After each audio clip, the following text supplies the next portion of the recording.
वालेकुम नाजरीन, आप देख रहे हैं सच सवेरा और मैं हूं हुमार सलान। उम्मीद करते हैं आप सब खैरियत से होंगे, मज़े में होंगे और इस खुशगवार सुबह को एंजॉय कर रहे होंगे। आज की सुबह को मज़ीद खूबसूरत, खुशगवार और मज़ेदार बनाने के लिए हम आपके साथ मौजूद हैं। हमेशा की तरह कुछ डिफरेंट से टॉपिक्स लेकर आए हैं जिन पर बात करना, जिनकी अहमियत को उजागर करना और जिनके हवाले से कुछ सीखना और समझना हम सब के लिए ज़रूरी हो। आज का जो टॉपिक है, जिस मसले को, जिस प्रॉब्लम को आज हम हाईलाइट करने जा रहे हैं, यकीनन नौजवानों से ही वो मुंसलिक है।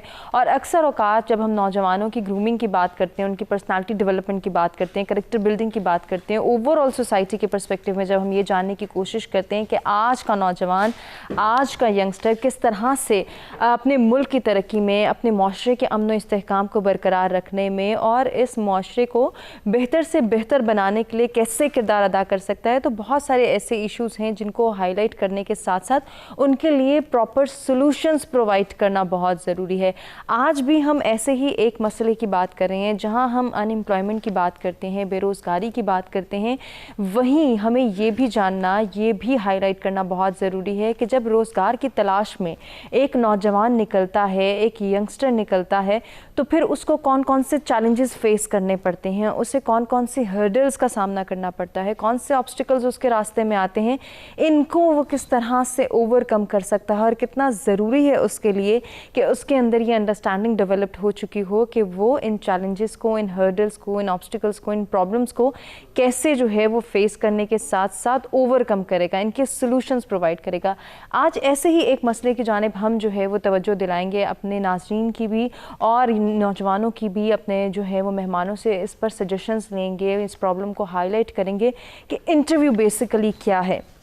जब भी एक नौजवान किसी जॉब अपॉर्चुनिटी को अवेल करने की नीयत से, उसको अवेल करने के लिए तैयारी करके निकलता है, तो फिर उसकी प्रिपरेशन कितनी स्ट्रॉन्ग होनी चाहिए, जॉब क्राइटेरिया वो किस तरह से जो है वो अंडरस्टैंड कर सकता है, इसके साथ साथ आया वो मैच्योर है, वो एलिजिबल है इस जॉब के लिए या नहीं। ये बहुत सारी ऐसी चीज़ें हैं जिसको अंडरस्टैंड करना आज के नौजवान के लिए ज़रूरी है। और इसके बाद बारी आती है इंटरव्यू में अपेयर होने के हवाले से। क्यों इंटरव्यू बहुत बड़ा प्रेशर बन गया हमारे नौजवानों के लिए, क्यों उन्हें बहुत ज़्यादा मुश्किल फेस होती है? ये हमारे यहाँ ज़हानत का इम्तिहान है या पर्सनालिटी का इम्तिहान है? इसको भी आज के प्रोग्राम में हम इन डिटेल डिस्कस करेंगे। इसके साथ साथ इंटरव्यू में अपेयर कैसे होना है, इसके लिए कैसे प्रिपरेशन करनी है, इस पर भी गुफ्तगू की जाएगी और इंटरव्यू का प्रेशर कैसे बर्दाश्त करना है। जो लोग इंटरव्यू कंडक्ट कर रहे हैं और जो अपेयर हो रहे हैं, इन दोनों के लिए मेरिट का क्राइटेरिया क्या है, इसको भी डिस्कस करना बहुत ज़रूरी है। और जब मेरिट की बात आती है तो यकीनन बहुत सारी प्रॉब्लम्स के सॉल्यूशंस मिल जाते हैं।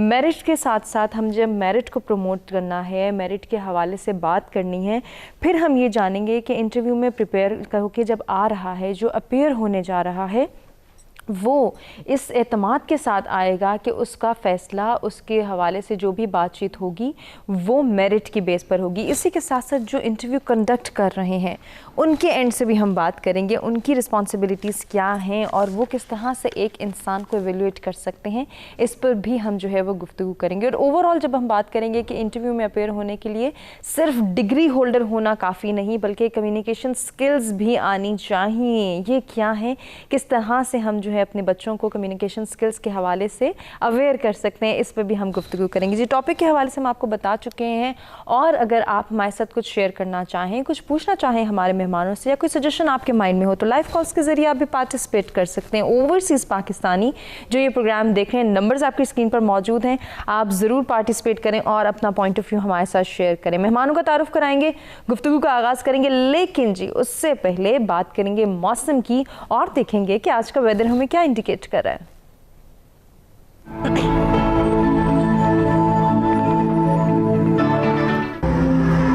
स्टार्ट लेंगे इस्लामाबाद के वेदर से। Maximum temperature 40, minimum 25 degree centigrade. Lahore की बात करेंगे, maximum temperature 39, minimum 28 degree centigrade.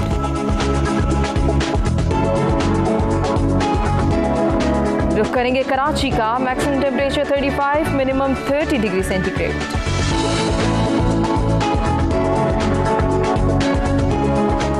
Peshawar की बात हो जाए, maximum temperature 41, minimum 27 degree centigrade.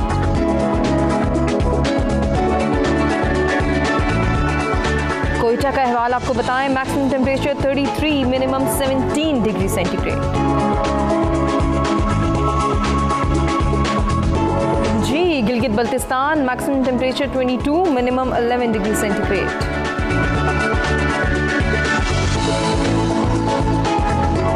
Last में बात करेंगे मुजफ्फराबाद की, maximum temperature 37, minimum 18 degree centigrade आज रिकॉर्ड किया गया है।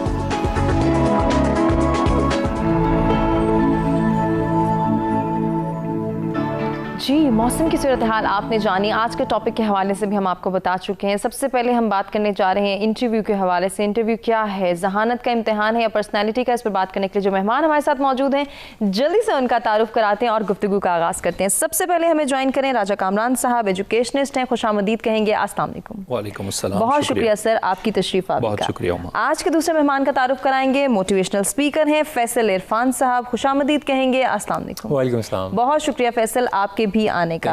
आज की तीसरी मेहमान को भी आप सब जानते हैं, हमारे मुख्तलिफ प्रोग्राम्स में आती रहती हैं, क्लिनिकल साइकोलॉजिस्ट हैं हफ्सा सुहेल। वेलकम करेंगे। अस्सलाम वालेकुम। वालेकुम अस्सलाम। क्या हाल है हफ्सा, खैरियत से हैं? गुफ्तगू का आगाज़ करना चाहूँगी कामरान साहब आपसे। क्या कहेंगे आज जिस मसले की जानिब हम इशारा कर रहे हैं या तवज्जो दिला रहे हैं, यकीनन ये बहुत अहमियत का हामिल है। इंटरव्यू बेसिकली क्या है और इसके हवाले से बात करना क्यों ज़रूरी है?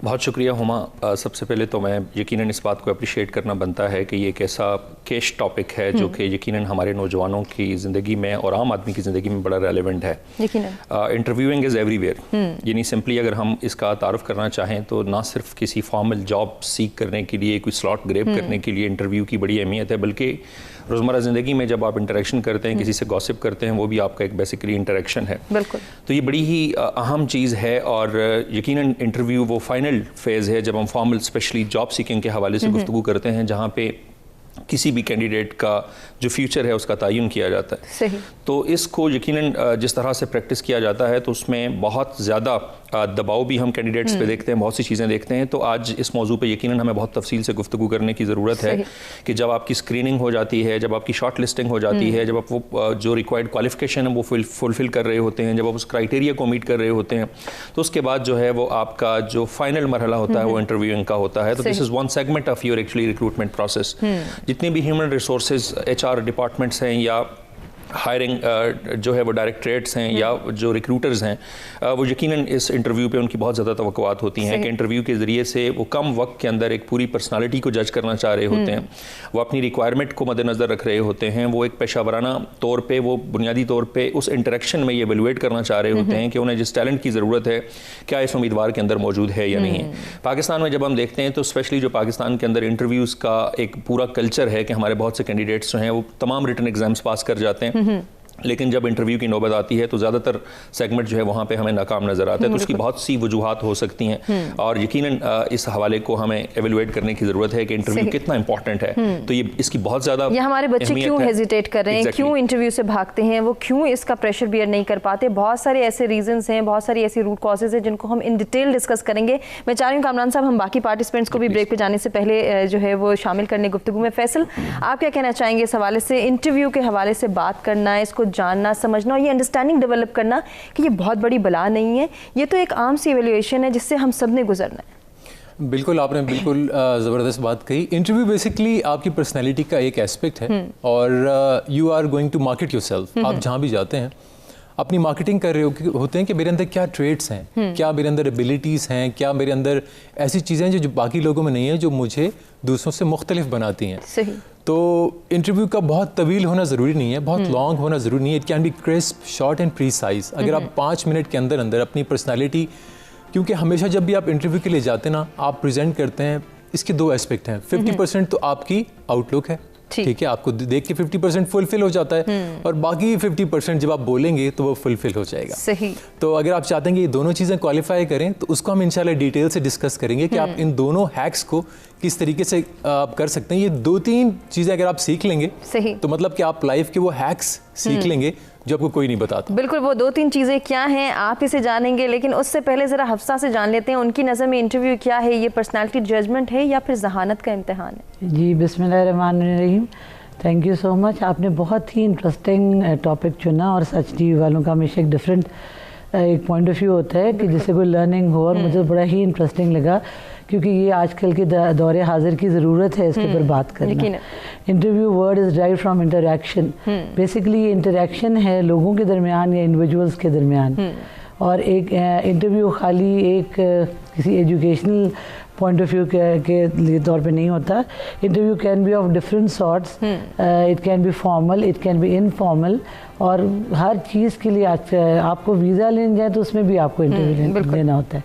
मेरे पास अगर कोई क्लाइंट आए अपनी थेरेपी के लिए, तो उसमें हम उसको कहते हैं केस हिस्ट्री, हम उसकी हिस्ट्री ले लेते हैं। हिस्ट्री क्या है, वो भी एक इंटरव्यू है। हर अब रिश्ता तय करने के लिए लड़के वाले लड़की के घर आते हैं, तो वो भी एक it's kind of an interview. बिल्कुल। किसी जॉब के लिए जाते हैं, इंटरव्यू इज़ ऑलवेज देयर, तो it's all about telling about your self and your आधा तो वही पर्सनालिटी से आपके पता लग जाता है। It's can be visual as written भी हो सकते हैं, यानी कि आपके फॉर्मली है, इनफॉर्मली भी है।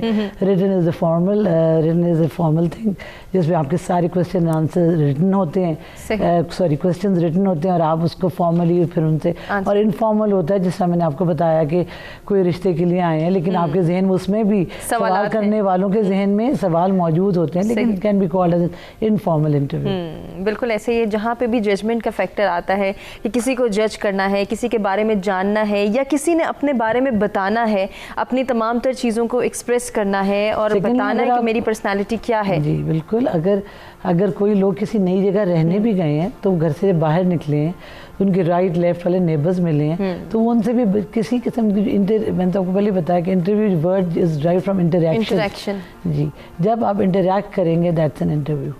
It can be formal, it can be informal. सही। अब इंटरैक्ट करते हुए हमें किन चीज़ों को मद्देनज़र रखना है, किन चीज़ों का ख्याल रखना है और किन चीज़ों को ओवरकम करना है। बाज़ औक़ात ऐसा भी होता है कि हम अगर इंटरव्यू के लिए जा रहे हैं या किसी से भी इंटरेक्शन डेवलप करें, जैसे कि हम आम फहम भी बात करें कि किसी से भी पहली मरतबा इंटरेक्शन डेवलप करने के लिए भी अगर बातचीत करते हैं तो वो भी एक इंटरव्यू की ही सेंस है। तो वहाँ हमने किस तरह से ख़ुद को पोर्ट्रे करना है, किस तरह से दूसरे की बात को अंडरस्टैंड करना है और सुनना है। बाज़ लोग सुनते नहीं हैं, ऐसा क्यों करते हैं, इन डिटेल इस हवाले से भी गुफ्तगू करेंगे। नाज़रीन, हमें एक ब्रेक की जानिब बढ़ना है, ब्रेक से वापस आते हैं, गुफ्तगू के सिलसिले को आगे बढ़ाते हैं।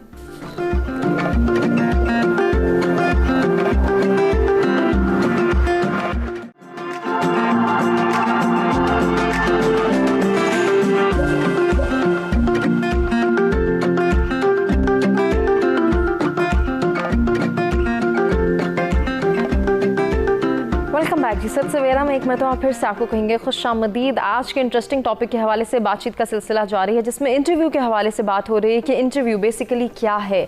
अगर हम जॉब इंटरव्यू की बात करें तो क्या ये जहानत का इम्तहान है या फिर एक इंसान की पर्सनालिटी को जज किया जा रहा होता है।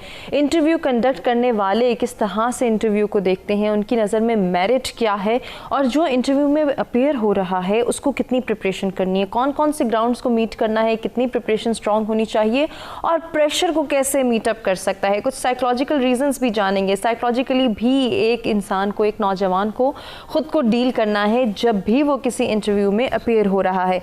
मज़ीद गुफ्तगू के सिलसिले को आगे बढ़ाएंगे। कामरान साहब, आपसे बात करना चाहूँगी, जब हम ज़रा स्पेसिफाइड कर देते हैं जॉब इंटरव्यू के हवाले से, जो कि बहुत बड़ा मसला है आज के नौजवान का, कि वो डिग्री होल्डर बन गया, वो जैसे ही कामयाब होकर बाहर निकला उसको शायद ये लगता है कि अब फ़ौरन से एक प्लेट में उसके जॉब आएगी और वो उसको अवेल करके उस अपॉर्चुनिटी को और कामयाब इंसान बन जाएगा। हालांकि दर हकीकत ऐसा नहीं होता और हम ये देखते हैं कि जब प्रैक्टिकल लाइफ स्टार्ट होती है बहुत सारे चैलेंजेस मीट करने होते हैं। इसी में एक चैलेंज है इंटरव्यू को अवेल करना या फिर उसमें अपीयर होना। इससे पहले भी क्या क्राइटेरिया होना चाहिए, एक नौजवान किस तरह से ये देख सकता है वो एलिजिबल है, उसकी जॉब क्राइटेरिया जिसमें वो अप्लाई करने जा रहा है, जिसमें वो अपीयर होने जा रहा है, आया वो अहलियत का हामिल है या नहीं। हमारे यहाँ नौजवान ये भी नहीं देखते। एक सीवी सारे जॉब इंटरव्यूज़ के लिए ही रखी होती है, हर तरह की जॉब के लिए, कोई भी नेचर ऑफ जॉब है हमने तो वही सीवी पोर्ट्रे करनी है। यहाँ से जब बात स्टार्ट होती है तो यकीनन ये पहला फेज़ है जब हम इसको इनफॉर्मली देखते हैं और फिर फॉर्मल वे में जब वो अपीयर हो रहा है तो उसके जहन में वही चीज़ें चल रही है। मैं चाहूँगी थोड़ा सा इसको आप लेकर चलें। जिस वक्त पाकिस्तान में अगर हम नौजवानों की जो जॉब प्लेसमेंट है उसका रेशो देखें तो बेरोज़गारी के जो सिचुएशन है उसमें और बहुत से अवामिल के साथ साथ एक ये भी है कि हमें बेहतर तौर पे शायद सेल्फ आइडेंटिफिकेशन या सेल्फ एवेल्यूएशन की ज़रूरत है हमारे नौजवानों को कि उनकी जो यूनिक सेलिंग प्रोपोजिशन है, जो कुदरत ने उनको एक ख़ास जो है वो कट उनकी पर्सनालिटी या उनकी शख्सियत या उनकी क्वालिफिकेशन का रखा है वो क्या है, उसकी पहचान बहुत ज़रूरी है। जिस पहलू की तरफ आप इशारा कर रही हैं ये बेसिकली उससे लाइल्मी की वजह से ऐसा होता है कि हम या तो बिल्कुल एक ही fit for all size approach के साथ हर जगह अप्लाई कर रहे होते हैं, या फिर हम जो है वो अपनी पहचान नहीं होती तो हमें अंदाज़ा नहीं होता कि हमें किस चीज़ की रिक्वायरमेंट है जो कि हमने वहाँ पे प्रेजेंट करनी है, जो कि उमूमन इंसान के अंदर मौजूद होती है। जो आपका सवाल है उसके बुनियाद पे सिर्फ जो एक सही रेलेवेंट उस पर कॉमेंट किया जा सकता है वो ये है कि किसी भी कॉन्टेक्स्ट में इंटरव्यू को डिफाइन करने को अगर हम सम अप करें तो it depends on the nature of job, it depends on the nature of your personality, it depends on the situation of the competition, it depends on the organization you are applying for, it depends on the you see अगर आप government sector की बात करें तो पाकिस्तान में उमूमन बहुत से मफरूज़े हमारे यहाँ इंटरव्यूज़ के हवाले से उमूमन नौजवानों के जहनों में डाल दिए जाते हैं कि जी ये हो जाएगा या कुछ नेगेटिव चीज़ें हैं ये वो, लेकिन ऐसा इसको रूल आउट नहीं किया जा सकता। लेकिन तुम तो ऐसे ही जा रहे हो वहाँ तो पहले से ही लोग तय हैं। एग्जैक्टली, तो वो मोरल डाउन हो जाता है। तो हमें सबसे पहले तो ये कॉन्फिडेंस बहुत ज़रूरी है अपनी सलाहियतों पे, अपनी जो है वो मेरिट पे, अपनी इन चीज़ों पे, चूँकि तमाम तर कमज़ोरियों के बावजूद बहरहाल जो लोग इंटरव्यूज़ ले रहे होते हैं वो अपने ज़मीर को, अपने सिस्टम को जवाबदेह होते हैं और उन्होंने इन चीज़ों को बहरहाल किसी न किसी तरीके से मलूज़ खातर रखना होता है। जब आप किसी कॉम्पिटिटिव कॉर्पोरेट सेक्टर के किसी एग्जीक्यूटिव पोस्ट के लिए जा रहे हैं तो मैंने ये कहा कि ये डिपेंड करता है कि आप किस नेचर ऑफ जॉब में जाना चाह रहे हैं, वहाँ की सिचुएशन क्या है, वहाँ सिचुएशन लेवल क्या है, वहाँ पे कौन सी कॉम्पिटेंसीज रिक्वायर्ड हैं, और जब ये सारी चीज़ें आप सही तौर पे तय कर पाते हैं तो तब ये मरहला आता है कि how to appear before the board. कि आपने उन पैनलिस्ट्स को, या वो कोई बॉसेज हैं या वो कोई एग्जीक्यूटिव्स हैं या वो HR डिपार्टमेंट के लोग हैं, उनके सामने प्रेजेंट कैसे करना है अपने आप। तो मैंने एक टर्म इस्तेलाह इस्तेमाल की एडवर्टाइजिंग की दुनिया में, जैसे कि फैसल ने भी उसकी तरफ इशारा किया, वो है बुनियादी तौर पे कि आपकी यूनिक सेलिंग प्रोपोजिशन क्या है। आपने अपना स्वॉट एनालिसिस किया है कि आपकी स्ट्रेंथ क्या है, और जब आप उस मुकर्ररा वक्त में, जो कि महदूद भी हो सकता है और वो आपकी स्किल्स पे बेस करता है कि आप उसको कैसे कहाँ तक अपनी बेहतरी के लिए यूटिलाइज कर सकते हैं। तो ये वो चैलेंजेस हैं जो कि इंटरव्यू जो कि may spend two 5 minutes and up to hours, it depends on your skills या आपकी स्किल्स पे, और ये रिक्वायरमेंट पे है जो कि ऑर्गेनाइजेशन, जब भी हमें इत्तफाक हुआ बहुत सी जगहों पे पहले अपने नौजवानों के लिए, यानी यकीनन मेरी स्टोरी के अंदर बड़ी उम्मीद होगी कि हमने जो है वो सैकड़ों इंटरव्यूज़ दिए फॉर जॉब सीकिंग, और उसके बाद अब जो है वो बफजले खुदा बड़े बड़े बोर्ड्स में हमें पैनलिस्ट के तौर पर जाने का इत्तफाक होता है। तो ये वो दोनों फेजेस हैं जो हमने देखे कि एक कैंडिडेट के जहन में क्या होता है और जब एक सिलेक्टर्स कोई बोर्ड पैनल इंटरव्यू कर रहा होता है तो उनको किस किस्म की ब्रीफ्स मिलती हैं ऑर्गेनाइजेशंस की तरफ से कि व्हाट इज देयर रिक्वायरमेंट, उनकी रिक्वायरमेंट क्या है। तो ये एक होलिस्टिक पैकेज है बेसिकली, जो कि डिपेंड करता है on the nature of your qualification, on the nature of your background, on the nature of the jobs you seek. तो पाकिस्तान में हमारे यहाँ चूंकि कोई एप्टीट्यूड टेस्टिंग या करियर काउंसलिंग के हवाले से उस तरह से हमारे पास मुस्तनद जो है वो सिस्टम्स मौजूद नहीं है, तो हमारे नौजवान बेचारे भी टामक टोइयां मारते रहते हैं और हर जगह पे अपनी लक आजमाते रहते हैं। वो कहते हैं ना कि आप जो है वो एक फिश का टैलेंट हाइकिंग पे नहीं जज कर सकते। तो इस अगर खुदा न खास्ता इंटरव्यू में आप किसी सतह पे नाकाम भी हो जाते हैं तो उसका ये मतलब नहीं है कि आप नाकाम इंसान, बिल्कुल, यानी हो सकता है कि आपको कुदरत ने किसी और मशीनरी के लिए ज्यादा फिट पुर्जा बनाया। तो ये सारी evaluation rests with the candidate. First of all know yourself, अपने आप को पहचान, और वो अपनी पहचान ये है कि आपका क्वालिफिकेशन क्या है, आपकी स्ट्रांग एरियाज क्या हैं, आपको कुदरत ने कौन सी वो यूनिक टैलेंट्स अता की हैं जो शोबा आपके लिए वेट कर रहा है कि आप वहां पे जाएंगे तो ज्यादा मुतहरक तौर पे आप काम कर सकते हैं। तो इन चीजों की एवेल्युएशन के बाद जब आप वहां पे जाते हैं तो फिर ये मरहला शुरू होता है कि आप पे दबाव है तो वो किस नौयत का है, how to deal and how to respond to the questions. और ये तब जो है वो आपकी पर्सनालिटी की, जैसा कि आप बात कर रही थी इंटेलिजेंस की बात है, ये उस इंटेलिजेंस के साथ साथ आपकी इमोशनल इंटेलिजेंस का सवाल है कि आप जज्बाती तौर पे कितने ज़हीन, कि आप वो दबाव मैनेज कर सकते हैं, आप अपने जो क्वेश्चंस हैं it varies according to the nature of the job, it depends कि जो आप फॉर एग्जांपल जो है वो किसी यानी आपको स्ट्रेस की सिचुएशन दे दी जाती है, आपको कोई ट्रिकी किस्म के क्वेश्चंस पुट कर दिए जाते हैं, तो ये सारी की सारी चीज़ों को again it depends on the nature of job that your recruiter is looking for. वो किस तरह के लोगों को हायर करने के लिए देख रहा है, उसका एजेंडा क्या है, उस ऑर्गेनाइजेशन का मोटो क्या है, मिशन क्या है, सर्विसेज क्या है, तो ये वेरी करता है। इसलिए fit for all size formula किसी भी इंटरव्यू के लिए देना शायद मुमकिन नहीं है। बिल्कुल ऐसे ना ही मुमकिन है, और ऐसा भी नहीं हो सकता कि आप एक ही मर्तबा इंटरव्यू में अपेयर हों और वहीं से आप कामयाबी हासिल कर लें। ऐसा होता भी है कुछ लोगों के साथ, लेकिन हर किसी के साथ ऐसा नहीं होता है। इसीलिए आज का नौजवान कहीं हम देखते हैं कि बहुत मायूस है कि पता नहीं मेरे साथ क्या होने वाला है, मैं एक्सेल कर पाऊंगा नहीं कर पाऊंगा, मैं ये अपॉर्चुनिटी अवेल कर सकता हूँ या नहीं। दूसरी जानिब हम ये देखते हैं, फैसल यकीनन आप मेरी बात से एग्री करेंगे कि ओवर कॉन्फिडेंस भी बहुत नज़र आ रहा है हमें नौजवानों में। मेरे लिए तो कोई मसला ही नहीं है, मैं तो सब कुछ चाके चित कराऊंगा और मैं तो सबके जवाब दे दूंगा, मैं तो बहुत ब्लंट हूँ, मैं तो बहुत स्ट्रांगली दूसरों को डील कर सकता हूँ। ये रवैया भी किसी हद तक नुकसानदेह है। बिल्कुल आपने सही कहा। जैसे कि मैंने पहले अर्ज़ किया, एक ओवरव्यू में बात कर रहे थे कि 2 डिफरेंट एस्पेक्ट्स हैं आपके इंटरव्यू और पर्सनालिटीज़ के, और 50% आपका आउटलुक है और 50% वो है जो आपने नेचर और नर्चर से अब तक सीखा है और आपने प्रेजेंट करना है। वो फैज़ ने कहा था ना कि दुनिया ने तेरी याद से बेगाना कर दिया, तुझसे भी दिल फरेब हैं गम रोज़गार के। तो मतलब ये रोज़गार का एस्पेक्ट इतना इम्पॉर्टेंट है कि बाकी सारे एस्पेक्ट एक तरफ रह जाते हैं और रोज़गार का एस्पेक्ट एक तरफ रह जाता है। ऐसे ही है यकीनन। और जब आपको पता है कि ये इतना इम्पॉर्टेंट है तो आपको उसको उतनी ही सीरियसनेस के साथ लेके चलना चाहिए। डेफिनेटली। फर्स्ट ऑफ ऑल, जब आप खुद को प्रेजेंट करने जा रहे हैं, कहीं भी आप प्रेजेंट करने जा रहे हैं, तो आपको वो 50% तो छीन लेना चाहिए जो आपके हाथ में। ठीक है, इंटरव्यू देने से पहले वो है आपकी आउटलुक, आपकी चाल ढाल, आपने खुशबू कैसी लगाई है, आपने कलर कॉम्बिनेशन कैसा पहना है, आपने आपका ड्रेस कोड कैसा है।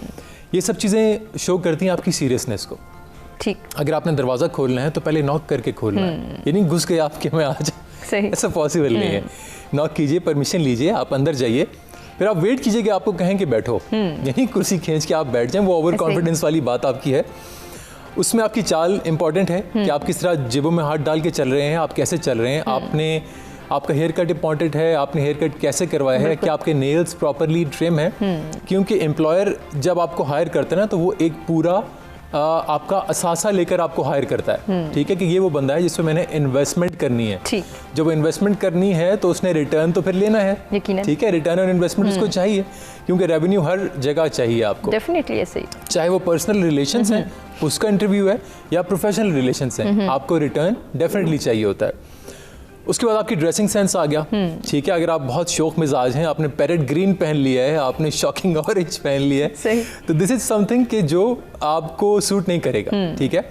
अच्छा, पेंडेमिक में एक चीज़ बहुत ज़्यादा हुई, वो है ऑनलाइन इंटरव्यूज़। ठीक है, जॉब्स आती रही हैं, करियर ओरिएंटेड चलते रहे हैं, सब कुछ ऑनलाइन इंटरव्यूज़ चलते रहे हैं, और ऑनलाइन इंटरव्यूज़ में ज़रूरी था कि आपकी प्रेजेंटेशन कैसी है। ठीक है, और अभी भी वो चल रहा है कि मोस्टली ऑर्गेनाइजेशंस ऑनलाइन इंटरव्यूज़ कर रही हैं। ठीक, इंटरनेशनल ऑर्गेनाइजेशंस ऑनलाइन इंटरव्यूज़ कर रही हैं। यहाँ बैठे आपने UAE में अप्लाई कर दिया, UK में अप्लाई कर दिया, आपको इंटरव्यू की कॉल आई, तो आपको क्या एक्सपेक्ट करना चाहिए? तो इसको भी हम साथ साथ डिस्कस करेंगे। ज़रूर, ये करना ज़रूरी है। तो पहले जब आपने खुद को प्रेजेंट किया, आपने अब देखना है कि अगर वो इस डिस्टेंस पे मौजूद है कि उनसे हैंडशेक किया जा सकता है, तो आप हैंडशेक करें। सही। और हैंडशेक आपने पहलवानी वाला नहीं करना। ठीक है, ये ना हो कि आपने कड़ाके निकाल दिए उनके, वो कहेंगे अब छोड़ दो, और इतना लेजी भी ना हो कि उनको लगे यार ये बहुत ही लेथार्जिक है। सही। तो वो एक फर्म हैंडशेक होना चाहिए। सेकेंडली आपकी फ्रेगरेंस, ठीक है, आपकी खुशबू का। ठीक है, अगर आपने इतने खसखस लगा लिया है तो परेशान हो जाएंगे, यार क्या लगा के आ गए। तो आपने अगर लगानी ही है तो बहुत ही लाइट सी, ताकि वो पिंचिंग ना हो। ठीक है, और या फिर आप अगर आप नहीं लगाते तो आपको नीट एंड क्लीन होना चाहिए कि आपका बॉडी ऑर्डर उनको डिस्टर्ब ना करे। सही।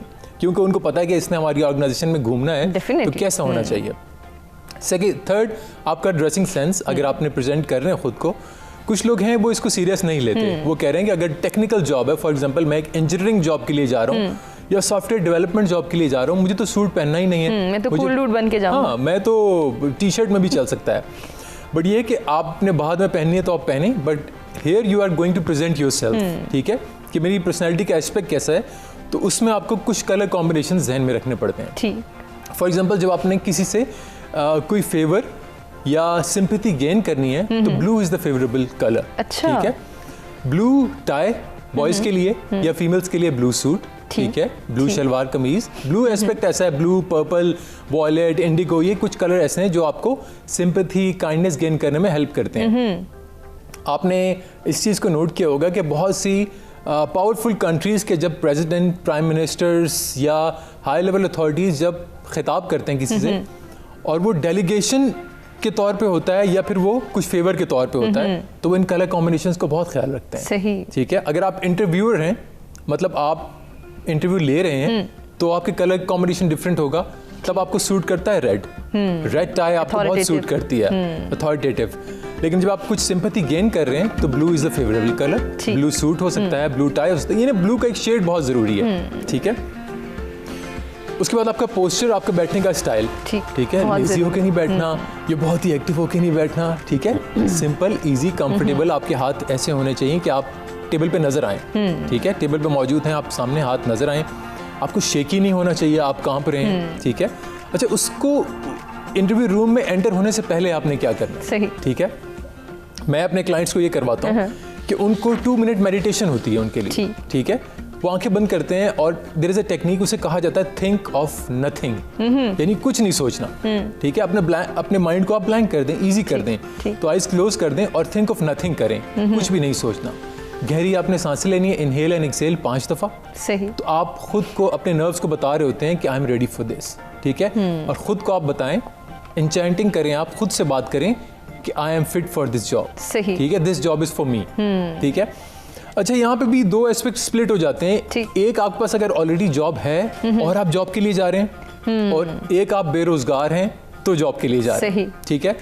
ये ऑटोमेटिकली एक प्रेशर बिल्डअप होता है कि अगर आप जॉब, इस प्रेशर को हम आपसे ही डिस्कस करेंगे। इन 2 एस्पेक्ट्स के हवाले से हम जो है वो नेक्स्ट सेशन में डिस्कशन करेंगे। मैं थोड़ा सा प्रेशर बिल्डिंग के हवाले से चाह रही हूँ कि साइकोलॉजिकली भी हम देखें कि एक नौजवान, एक इंसान जब इंटरव्यू में अपीयर होने जा रहा है, यकीनन उसे बहुत सारी चीज़ें जो हमारे दोनों पार्टिसिपेंट्स ने जिसके ऊपर बात भी की कि उनका ध्यान रखना है, उनका लिहाज करना है। इसी के साथ साथ अपने प्रेशर को कैसे वो मेनटेन कर सकता है। साइकोलॉजिकली क्यों इतना हम प्रेशर ले लेते हैं कि पता नहीं क्या होने वाला है, क्या हो जाएगा, क्या पूछा जाएगा।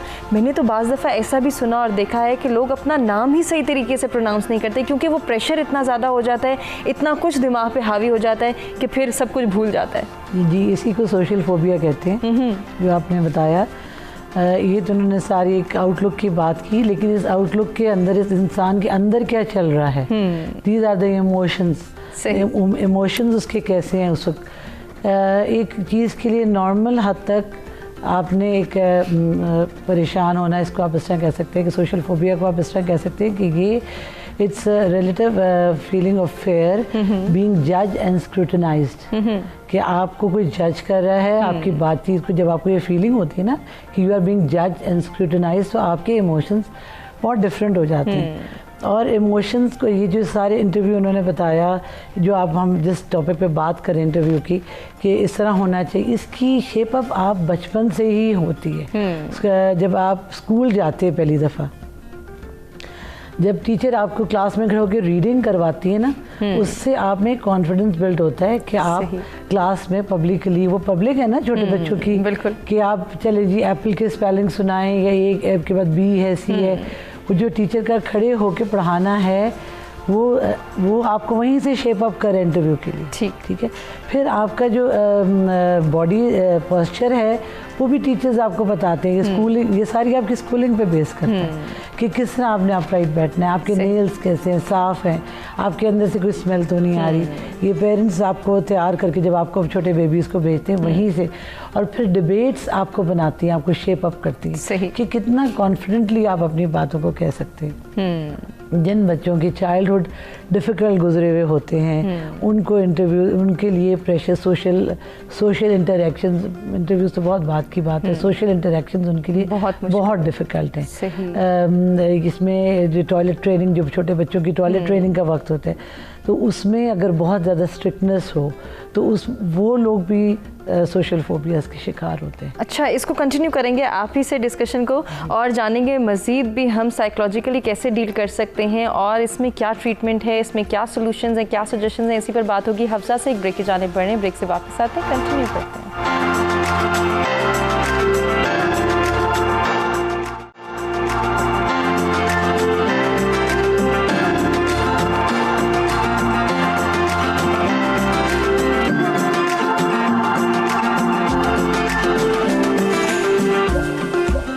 जी, सत सवेरा में एक मरतबा फिर से आपको कहेंगे खुशामदीद। ब्रेक पे जाने से पहले हम बात कर रहे थे इंटरव्यू का प्रेशर बर्दाश्त कैसे करें। कुछ साइकोलॉजिकल रीजंस हम जान रहे थे कि क्यों कुछ लोग ये प्रेशर बर्दाश्त नहीं कर पाते, इसको चैनलाइज नहीं कर पाते, या फिर इसको मैनेज करना कितना मुश्किल है, कितना आसान है। इसी पर कंटिन्यू करेंगे डिस्कशन पर, और बात करेंगे हफ्सा से साइकोलॉजिकली हम किस तरह से ख़ुद को डील कर सकते हैं। और ऐसे लोग जो हमारे इर्द गिर्द मौजूद हैं, जो कि हम देखते हैं बहुत ज़्यादा एक्सप्रेसिव नहीं हैं, वो इंट्रोवर्ट पर्सनैलिटी का शिकार हैं, वो किस तरह से अपनी बात को बनवाएं, किस तरह से बताएं कि वो क्या करना चाहते हैं, क्या कर पाते हैं और किस प्रोफेशन में वो एक्सेल कर सकते हैं।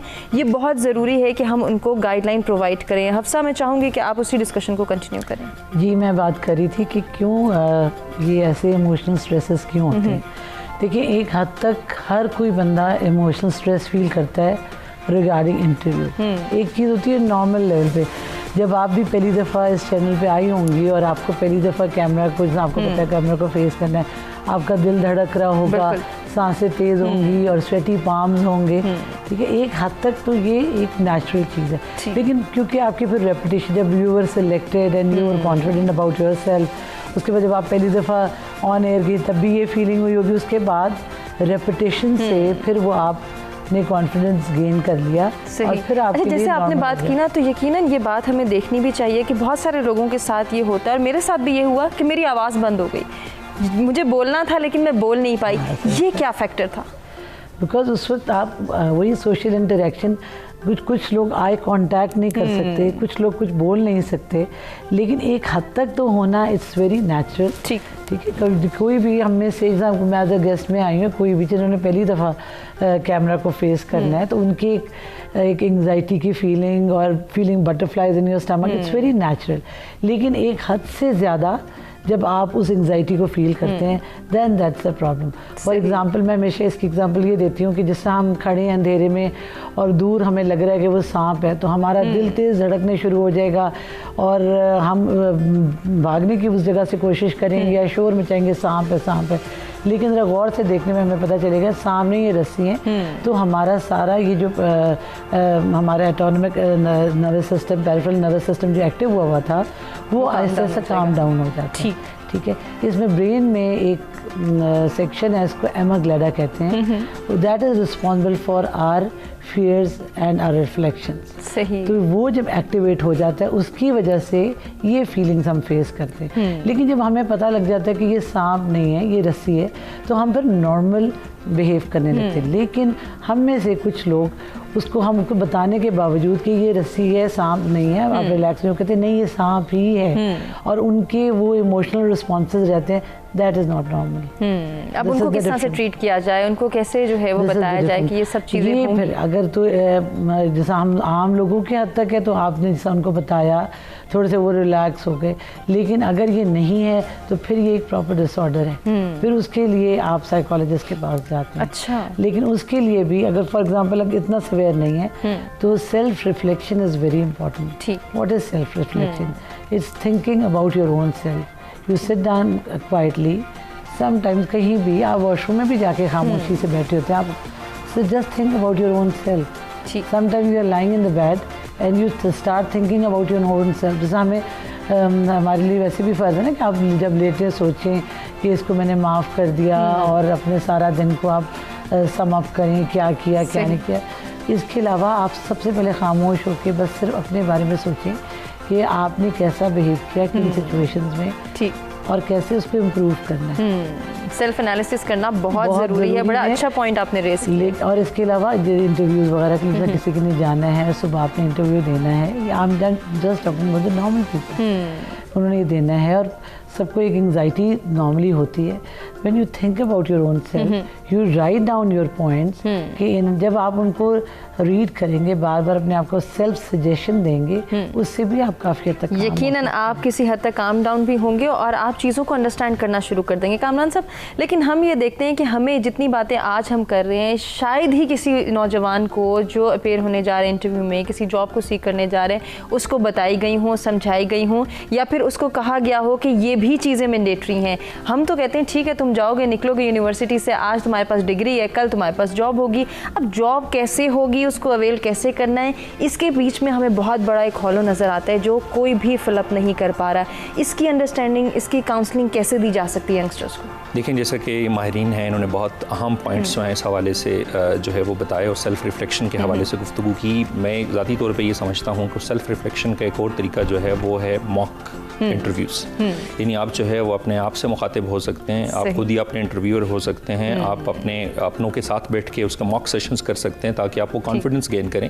जिस मसले की तरफ आप इशारा कर रही थी वो बेसिकली स्पीच एंग्जाइटी है, और वो स्पीच एंग्जाइटी आपको तब हो जाती है जब आप जो है वो ये समझते हैं कि जिन इंटरव्यूअर्स के सामने आप जा रहे हैं वो शायद कोई सुपर ह्यूमन, आप शायद कुछ चीज़ों को ना आउट ऑफ कॉन्टेक्स्ट बहुत ज़्यादा एग्जेजरेट कर रहे होते हैं। Once you are settled with your presentation, जैसा कि फैसल ने कहा कि आपने प्रॉपर कलर्स का इंतखाब किया, आपने प्रॉपर ड्रेसिंग की, आपने अपनी प्रेजेंटेशन पर्सनालिटी की सारी कर ली, इंट्रोवर्ट पर्सनालिटीज़ या इंटरनल सेटिंग्स पे डॉक्टर साहब ने बात की। अब आप जब इन हो गए इंटरव्यूअर के सामने तो तब आपकी प्रेजेंटेशन है आपकी कम्युनिकेशन, सही कि आपका इब्लाग कैसा है, आपका ज़बानो बयान पे कुदरत कितनी, आपके दस्तरस में कितने अल्फाज हैं, आपको अपने एहसाब पे कितना कंट्रोल है। और उस तमाम दबाव से निपटने के लिए यकीनन हर शख्स जो है वो अपने पर्सनालिटीज़ वेरी करती हैं। कुछ लोग जैसा कि आपने कहा इंट्रोवर्ट्स हैं, वो यकीनन ये प्रेशर मैनेज नहीं कर पाते या वो इंटरेक्शन का उतना उनका बैकग्राउंड नहीं होता, या हमारे घरों में या हमारी सोसाइटी में बाज़ औक़ात अथॉरिटेटिव सेटअप्स होते हैं, बच्चों को भी बोलने नहीं देते पेरेंट्स। तो ये बहुत सी वजूहात वेरिएबल्स हो सकते हैं कि शायद आप इतने ज़्यादा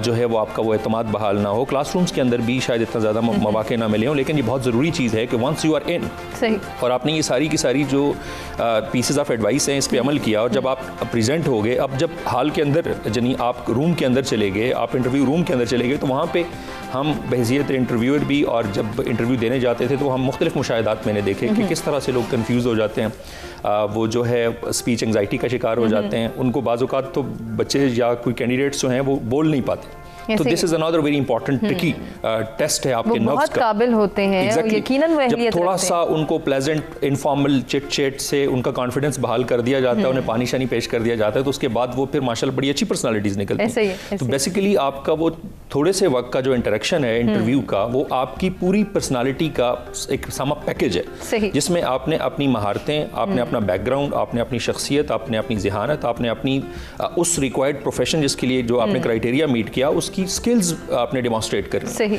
और ये सारे का सारा डिपेंड करता है ऑन योर लैंग्वेज। उस वक्त जो आपका चैलेंज शुरू होता है वो आपकी ज़ुबान है कि आपका, और ज़ुबान के जब हम कंपोनेंट्स की बात करते हैं तो वो वर्बल नॉन वर्बल कम्युनिकेशन है, वो आपकी बॉडी लैंग्वेज है, पूरा सिमियोटिक्स है कि आप नॉन वर्बल कम्युनिकेशन किस तरह से करते हैं, आपका आई कांटेक्ट कैसा है। वो कहा ना किसी ने कि जी मवासलात का पहला निज़ाम आंखें थी। जब आप आई कांटेक्ट रखते हैं कि पैनल है, कोई आपका हेड है, कोई बॉस है, तो without any pressure you should be very normal. It again depends on formal and informal settings कि आप एक, फॉर एग्जांपल आपका इंटरव्यू जो है वो एक डाइनिंग टेबल पे भी हो सकता है, वो किसी रेस्टोरेंट में हो सकता है, वो किसी कैफेटेरिया में हो सकता है। सो यू सी आज जो कॉर्पोरेट सेक्टर है वो बुनियादी तौर पे उतनी फॉर्मेलिटी से बहुत आगे चला गया। वो शायद इन सारी चीज़ों के अलावा, I mean they can afford you even casual, but what they are looking for you are supposed to present that, कि वो किस चीज़ को देख रहे हैं, वो आपकी क्या वो महारतें मौजूद हैं। तो हमारी इस हवाले से जो कम्युनिकेशन के हवाले से इस वक्त हमारे नौजवानों में या हमारे उम्मीदवारों में बहुत ज़्यादा कमजोरियां नजर आती हैं, चूंकि उनको वो सारा कुछ उनके अंदर पैकेज्ड होता है, लेकिन उसे प्रेजेंट करने में नाकाम हो जाते हैं उस ड्यू टाइम के अंदर। तो हमने बुनियादी तौर पे उससे पहले मॉक सेशंस करके ओवरकम करना होता है कि मैंने इस महदूद वक्त में अगर इंटरव्यूअर्स हैं तो उनके अपने स्ट्रॉन्ग एरियाज में कैसे लेके आना है। यानी मिसाल के तौर आप देखें कि आपका इंटरेक्शन थ्रू वर्ड्स है, थ्रू आपका सिग्नल्स है, थ्रू आपका वर्बल कम्युनिकेशन है, नॉन वर्बल कम्युनिकेशन है, जैसा कि फैसल ने कहा। तो इन सारी चीज़ों पे पूरा सुप्रा सेगमेंटल फीचर्स ऑफ कम्युनिकेशन है। आपने देखना है कि आपका जो है वो राइज एंड फॉल कैसी है, आपकी पिच कैसी है, आपकी टोन कैसी है, आपके लफ्ज़ों का इंतखाब कैसा है, आपका आई कॉन्टेक्ट कैसा है, आपको अगर खुदा न खास्ता कोई नाखुशगवार किस्म के क्वेश्चंस का सामना करना पड़ता है तो आपका रिस्पॉन्स पैटर्न कौन सा ज़्यादा मुनासिब है कि आप ज़्यादा अटेंशन ग्रैब कर सकते हैं, आप ये इस्टेब्लिश कर लेते हैं अपना कॉम्पिटिटिव एज। बिल्कुल बुनियादी तौर पे कैंडिडेट्स हैं, जब कैंडिडेट किसी इंटरव्यू रूम के अंदर जा रहा होता है तो उससे बाहर वेटिंग रूम का एनवायरनमेंट बड़ा इंपॉर्टेंट है। यानी उमूमन हमारे यहाँ बड़ा पैनिक सिचुएशन होती है, जो कैंडिडेट इंटरव्यू दे के बाहर आ रहा होता है तो सारे उससे चिमट जाते हैं कि जी कौन से क्वेश्चंस पूछ रहे हैं। बड़ा इंटरेस्टिंग एक्सपीरियंस मुझे याद आ रहा है, when I was starting my career in teaching. तो मैं इस्लामाबाद यानी रूरल एरिया से आया और इस्लामाबाद के एक बड़े इदारे के अंदर मुझे इंटरव्यू के लिए जाने का इत्तेफाक हुआ। तो हम वेटिंग रूम के अंदर बैठे थे, जो कैंडिडेट बाहर आता था तो सारे लोग जी क्या पूछ रहे हैं, क्या पूछ रहे हैं, ऐसे ही। तो हर वक्त ज़ाहिर इंटरव्यू भी बड़े ट्रिकी होते हैं, उन्हें पता होता है कि बाहर ये सारा कुछ चल रहा है। तो वो जब बाहर आते थे तो वो कोई ना कोई कहते थे जी मुझसे पूछ। फॉर एग्जांपल हमारे लिए बड़ा नॉलेज क्वेश्चन था कि वो इंग्लिश टीचर्स का टेस्ट था, तो वो पूछते थे जी इसकी इंग्लिश करें, ये शायरा आम नहीं है। अच्छा। अब वो पूरे पैनल जितने लोग बैठे हैं वो एक दूसरे को कह रहे यार मुझे बताओ इसकी, कि कोई फ़ोन करके किसी से पूछ रहा है कि जी ये शायरा आम नहीं है, इसकी क्या इंग्लिश होती है। सो अब वो प्रेशर आपने लिया, जो ही ऊपर से आपकी कॉल आ गई कि जी आप आ जाए नेक्स्ट, और आप उस वक्त जो है वो एंगेज नहीं अपने कैंडिडेट्स के साथ, तो you are not a cool person. आप उसी में फंसे हुए हैं। जो ही आप अंदर गए तो आप ये सोच रहे हैं, आगे आपसे वो पूछते हैं जनाबे वाला आप बताएं जी कि जो है वो मिनटो मार लो इस्लाहात क्या है। So this is something very tricky to deal with the reality inside the interview room. जब आप वहाँ पे चले गए, आपकी प्रेजेंटेशन, आपकी कम्युनिकेशन, आपका एग्जिट, आपकी एंट्रेंस, एवरी चीज काउंट्स ओवर देयर। वहाँ पे बड़ी काउंट होती है। और सबसे ज्यादा आपका लहजा, जिन्हें जब कैंडिडेट निकलता है ना, तो हमें अब इंटरव्यू पैनल्स में मुझे इत्तेफाक होता है लकीली, तो उसके बाद जो है वहाँ पे डिस्कशंस होती हैं। अच्छा, यानी अंदर की बात भी कैंडिडेट्स को बतानी चाहिए कि जी इस जो कैंडिडेट आया ये किस जगह पे स्ट्रांग था, किस, यानी एक पूरी ब्रीफ डिस्कशंस होती हैं। और उसके बाद जो है लोग ये इस नतीजा अखज़ करते हैं कि ये इस जॉब के लिए सूटेबल है या नहीं। अच्छा, उसमें कौन कौन से ग्राउंड्स को मद्देनजर रखा जाता है, आप इसे कंटिन्यू करेंगे। एक ब्रेक की जानिब नाज़रीन हमें बढ़ना है, ब्रेक से वापस आएंगे, इन डिटेल इसी टॉपिक पर रहेंगे और गुफ्तगू के सिलसिले को आगे बढ़ाएंगे।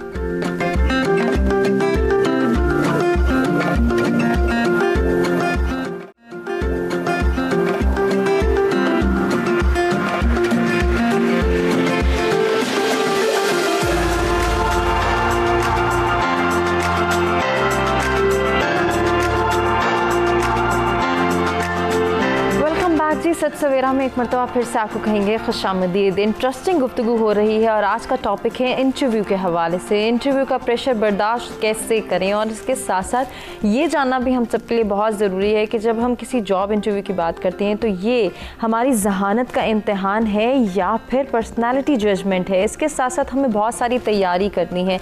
नौजवानों के लिए जब हम बात करते हैं उनकी बेहतरी के लिए, उनकी पर्सनैलिटी डेवलपमेंट के लिए, उनकी कैरेक्टर बिल्डिंग के लिए, तो यकीनन उन्हें बहुत सारी प्रिपरेशंस करनी बहुत ज़रूरी हैं जिनका तस्करा किया जा रहा है और इसी को हम जो है वो आगे लेकर चलेंगे। इसमें कम्युनिकेशन स्किल्स की बात हो रही थी ब्रेक पे जाने से पहले, उसी को आगे बढ़ाएंगे। कितना ज़रूरी है कि हमारे नौजवान, हमारे यंगस्टर्स, हमारे बच्चे कम्युनिकेशन स्किल्स के हवाले से अवेयर हों कि बेसिकली ये कॉन्सेप्ट क्या है, इसको किस तरह से हम सीख सकते हैं और हमारे लिए कितना ज़रूरी है कि जब हम किसी से इंटरेक्ट करते हैं, जब किसी से कम्युनिकेट करते हैं, वो बात जो हमारे जहन में चल रही है, जो हमें किसी को समझानी है, बतानी है, उसको किस तरीके से हमने एक्सप्रेस करना है, इसमें लहजे का क्या किरदार है, हमारी बॉडी लैंग्वेज क्या रोल प्ले करती है और इसके साथ साथ ओवरऑल हमारी सोच का इसमें क्या किरदार है। क्योंकि कहा यह जाता है कि जो हम सोचते हैं वही हम बोलते हैं और वैसा ही हम पोर्ट्रे करते हैं अपने ख्यालात को। हमें कितना ख्याल रखना है कि जब हम जॉब अपॉर्चुनिटी अवेल करने के लिए जा रहे हैं तो जैसा हम सोच रहे हैं वैसा ही हम जो है वो एक्सप्रेस भी करें, वैसा ही किरदार भी अदा करें, जो कि हमें करना चाहिए। बहुत सारी चीज़ें हैं जिनको डिस्कस करना भी ज़रूरी है। हमारे साथ स्टूडियोज़ में जो मेहमान मौजूद हैं उनमें राजा कामरान साहब हैं, फैसल इरफान और हफ्जा सुहेल हैं, जिनसे हम इंटरव्यू के हवाले से बात करें, साइकोलॉजिकल रीजंस भी जान रहे हैं और इसके साथ साथ किस तरह से प्रिपेयर होना है, अपेयर किस तरह से होना है, उससे पहले कितना वर्कआउट करना है, इंटरव्यू देने के बाद किस तरह से प्रिटेंड करना है और कितना ख़ुद को पुरएतमाद बनाना है। इसमें कॉन्फिडेंस किस तरह से गेन किया जा सकता है, कॉन्फिडेंस लेवल कौन बूस्ट अप करेगा, बहुत सारी चीज़ें हैं जिसको हम अब डिस्कस करने जा रहे हैं। कामरान साहब, आपकी बात रहती थी कम्युनिकेशन स्किल्स के हवाले से हम बात करते, मैं चाहूँगी और आपसे गुजारिश करूँगी कि आप अपनी बात मुकम्मल करें। देखिए, हम बात कर रहे थे कि जो इब्लाग है ना, बेसिकली ये है आपकी इंटरपर्सनल कम्युनिकेशन, और इंटरव्यू है ही इंटरपर्सनल कम्युनिकेशन। वो एक इंडिविजुअल भी हो सकता है, वो पैनल भी हो सकता है जो कि आपसे अपनी ज़रूरियात के मुताबिक आपके एक उसके पास एक पूरा आपकी सीवी की सूरत में आपका एक इमेज मौजूद है। उसने वो वेरीफाई करना है, क्रॉस चेक करना है कि आया आपके अंदर वो टैलेंट है। तो आप सबसे पहले तो आप अपना खुद एवेल्युएशन करें कि आपने जो प्रेजेंटेशन अपनी वहाँ पर रिटन फॉर्म में दी है, डू यू जस्टिफाई दैट, कि आप उसे जस्टिफाई कर रहे हैं। और उसकी जस्टिफिकेशन ये है कि आपको अबूर हासिल हो उस एक्सप्रेशन पे जिसके ज़रिए से आपने उस इंटरेक्शन में अपने आप को कम्युनिकेशन के ज़रिए से लफ्ज़ों के इंतखाब और लफ्ज़ों की साथ आपने अपना प्रेजेंटेशन करनी है। तो जब आप बिल्कुल क्लियर माइंडेड होंगे, जब आप जो है वो आपके एहसाब पे कंट्रोल होगा, जब आपको पता है कि आप किस काज किस मकसद के लिए हैं, तो ये निस्बतन आसान हो जाता है और आप एतमाद हासिल कर लेते हैं। उस कम्युनिकेशन या इब्लाग के बड़े इंपॉर्टेंट पहलू जो हैं वो है आपकी नॉन वर्बल कम्युनिकेशन, वो है आपका गैर लफ्ज़ी इब्लाग। यानी सिर्फ लफ्ज़ काफ़ी नहीं, बल्कि आप उन लफ्ज़ों की प्रेजेंटेशन में आपकी बॉडी लैंग्वेज कितना असिस्ट करती है। यानी क्या वो ऐसा तो नहीं है कि आप आएँ बाएँ शाएँ कर रहे हैं, आप जो है वो शेकी हैं, या आप जो है वो आवाज़ में वो एतमाद की झलक नहीं है जिस काम के लिए आप हैं, जो आप अपनी प्रेजेंटेशन दे रहे हैं। तो आप अपने खुद एडुकेट हैं बेसिकली, आपने वहाँ पर अपना केस खुद लड़ना है इंटरव्यू के अंदर। तो आप उससे पहले हर बंदा अपने आप से अगर मॉक सेशन करके ये कमांड हासिल कर ले, ज़ुबान इतनी अहमियत रखती है इंटरव्यू के अंदर किसी भी फॉर्म में, चाहे वो फॉर्मल, इनफॉर्मल, ऑनलाइन जो है वो इन पर्सन आपका इंटरव्यू हो रहा है, कि वो किसी ने कहा था ना कि लोग तो महबूब को जुबान से नहीं बिछड़ने देते, वो किसी शायर ने कहा था कि हमने मोहलत ही न दी उसको बिछड़ जाने की, उम्र भर उसे बातों में लगाए रखा। तो आप जब चले गए तो पैनलिस्ट को एंगेज करना आपका टास्क है, और आप जितनी एतमाद, जितनी क्लैरिटी, जितनी रेलेवेंस, जितनी ब्रेविटी के साथ जितना मैक्सिमम प्रेजेंटेशन करने के काबिल होंगे वही आपकी सक्सेस है, यकीनन। यानी अगर आप जो है वो गोल मोल बात को गहराई की कमी लंबाई से पूरी कर रहे हैं और बात रेलेवेंट नहीं कर रहे जो आपसे पूछी गई है, क्योंकि ये डिपेंड करता है कि what you are asked to tell, तो आपने वो बताना है। और फिर आपकी ट्रिक ये है कि आप अपने पैनलिस्ट्स को अपने होम ग्राउंड पे ले आएं, if you are confident enough. और बाज़ औक़ात ऐसा होता है कि बहुत कॉम्पिटेंट लोग होते हैं लेकिन उनकी कम्युनिकेशन कॉम्पिटेंस इतनी नहीं होती, और वो वहाँ पे मार खा जाते हैं और बाहर आके फिर वो सर पकड़ लेते हैं कि जी मैं तो ये बताना भूल गया, ये बताना भूल गया। So do package your presentation. इसको आप फॉर्मली, इनफॉर्मली हर तरह से पैकेज कर सकते हैं। आपके सामने बैठे हुए लोग, यकीनन उनके सामने आपकी एक रिटन पिक्चर मौजूद है, आपने उसको मैच करना है उस पिक्चर के साथ। आपने जिस इट डिपेंड्स अगेन कि आप किस लेवल की जॉब के लिए अप्लाई कर रहे हैं, और उसमें आपकी किस चीज़ को एवेलुएट किया जा रहा है। आपकी पर्सनालिटी को एवेलुएट किया जा रहा है, आपकी मैनेजरियल स्किल्स को एवेलुएट किया जा रहा है, आपकी मामला फहमी को एवेलुएट किया जा रहा है, आपकी जो कोई प्रोफेशनल जो है वो महारत है उसको एवेलुएट करना है, किस शोबे की तरफ आप जा रहे हैं। तो उसकी जस्टिफिकेशन आप देखें, पाकिस्तान में जो है वो कॉम्पिटिशन के एग्जाम्स होते हैं, CSS होता है, और हमारे यहाँ इतना बहुत ज़्यादा फोबिया क्रिएट हो जाता है कि हमारे जो कैंडिडेट्स हैं, हमारे जो नौजवान हैं, उस इंटरव्यू का इतना ज़्यादा दबाव ले लेते हैं कि वो जो है वो अपनी नींद उसके लिए ख़राब कर देते हैं, अपनी बॉडी कंफर्ट में नहीं होते। जब वो उस वक्त इंटरव्यू के लिए जा रहे होते हैं तो वो जो है अपनी पर्सनालिटी हवास बाख्ता से नजर आते हैं। तो दिस इज़ नॉर्मल।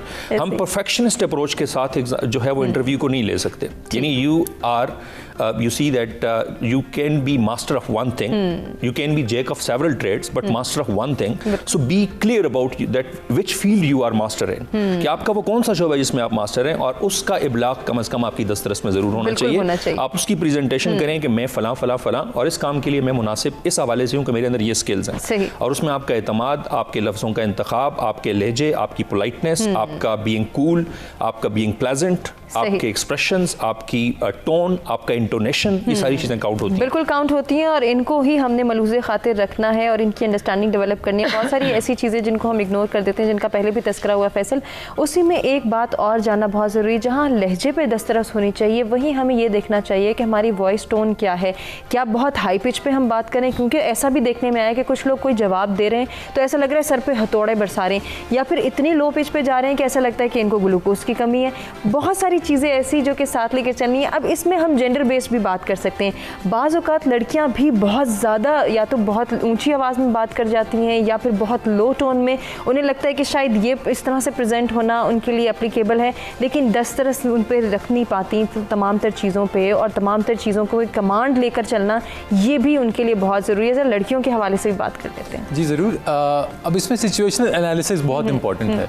ठीक है, अब जॉब किस टाइप की है, किस नेचर की, आपने कहाँ खुद को प्रेजेंट करना है। क्या ये कोई मॉडल की जॉब है, फैशन मॉडल की जॉब है, उसके लिए आपने खुद को प्रेजेंट करना है। क्या ये कोई डिप्लोमेटिक मिशन है, उसकी जॉब है। क्या ये एक कॉर्पोरेट जॉब है जिसके लिए आपने खुद को प्रेजेंट करना है। तो as per the job nature, job description, job task आपने खुद को मोल्ड करना है। ठीक है, वो हम बिजनेस अटायर की बात कर रहे थे। फॉर एग्जांपल, अगर आप किसी फैशन बुटीक के लिए जा रहे हैं इंटरव्यू के लिए, या आपने किसी एक्टिंग के लिए ऑडिशन के लिए जाना है, तो आपको उसके अकॉर्डिंगली खुद को प्रिपेयर करना है। ठीक है, और अगर आपने किसी कॉर्पोरेट सेक्टर में जाना है तो अलग प्रिपेयर करना है। अब बात आ गई जॉब टोन की और जेंडर बेस्ड टोन्स की, कि किस तरीके से आपने करना है। कुछ लोगों का नेचर ऑफ पर्सनैलिटी और नेचर ऑफ टोन ऐसा होता है ना कि वो ऑटोमेटिकली वैसे बोलते हैं, और वो कहते हैं ना कि 50% आप उस वक्त अपना आप रिवील करते हैं जब आप बोलते हैं। ठीक है, तो जितना जिसमें ज़र्फ है उतना वो खामोश है। ये बात जनरल लाइफ के लिए तो ठीक है, लेकिन इंटरव्यू के लिए ठीक नहीं है। अच्छा, यहाँ पे एक रिस्पॉन्सिबिलिटी आती है एम्प्लॉयर की या इंटरव्यूअर की भी। ठीक है, कि वो इंटरव्यू को किस तरीके से स्टार्ट करता है, आगाज़ करता है, और किस तरीके से आइस ब्रेकिंग करता है। ठीक है, फॉर एग्जांपल, अगर मैं इंटरव्यूअर हूँ और मैंने इंटरव्यू करना है किसी का, तो मैं पहले अच्छे तरीके से अपना इंट्रोडक्शन करवाऊंगा। ठीक है, हम हमेशा से एम्फसाइज करते हैं कि यार आप क्यों नहीं तैयार होके आते, आपका इंटरव्यू आप जाएं तैयार होके।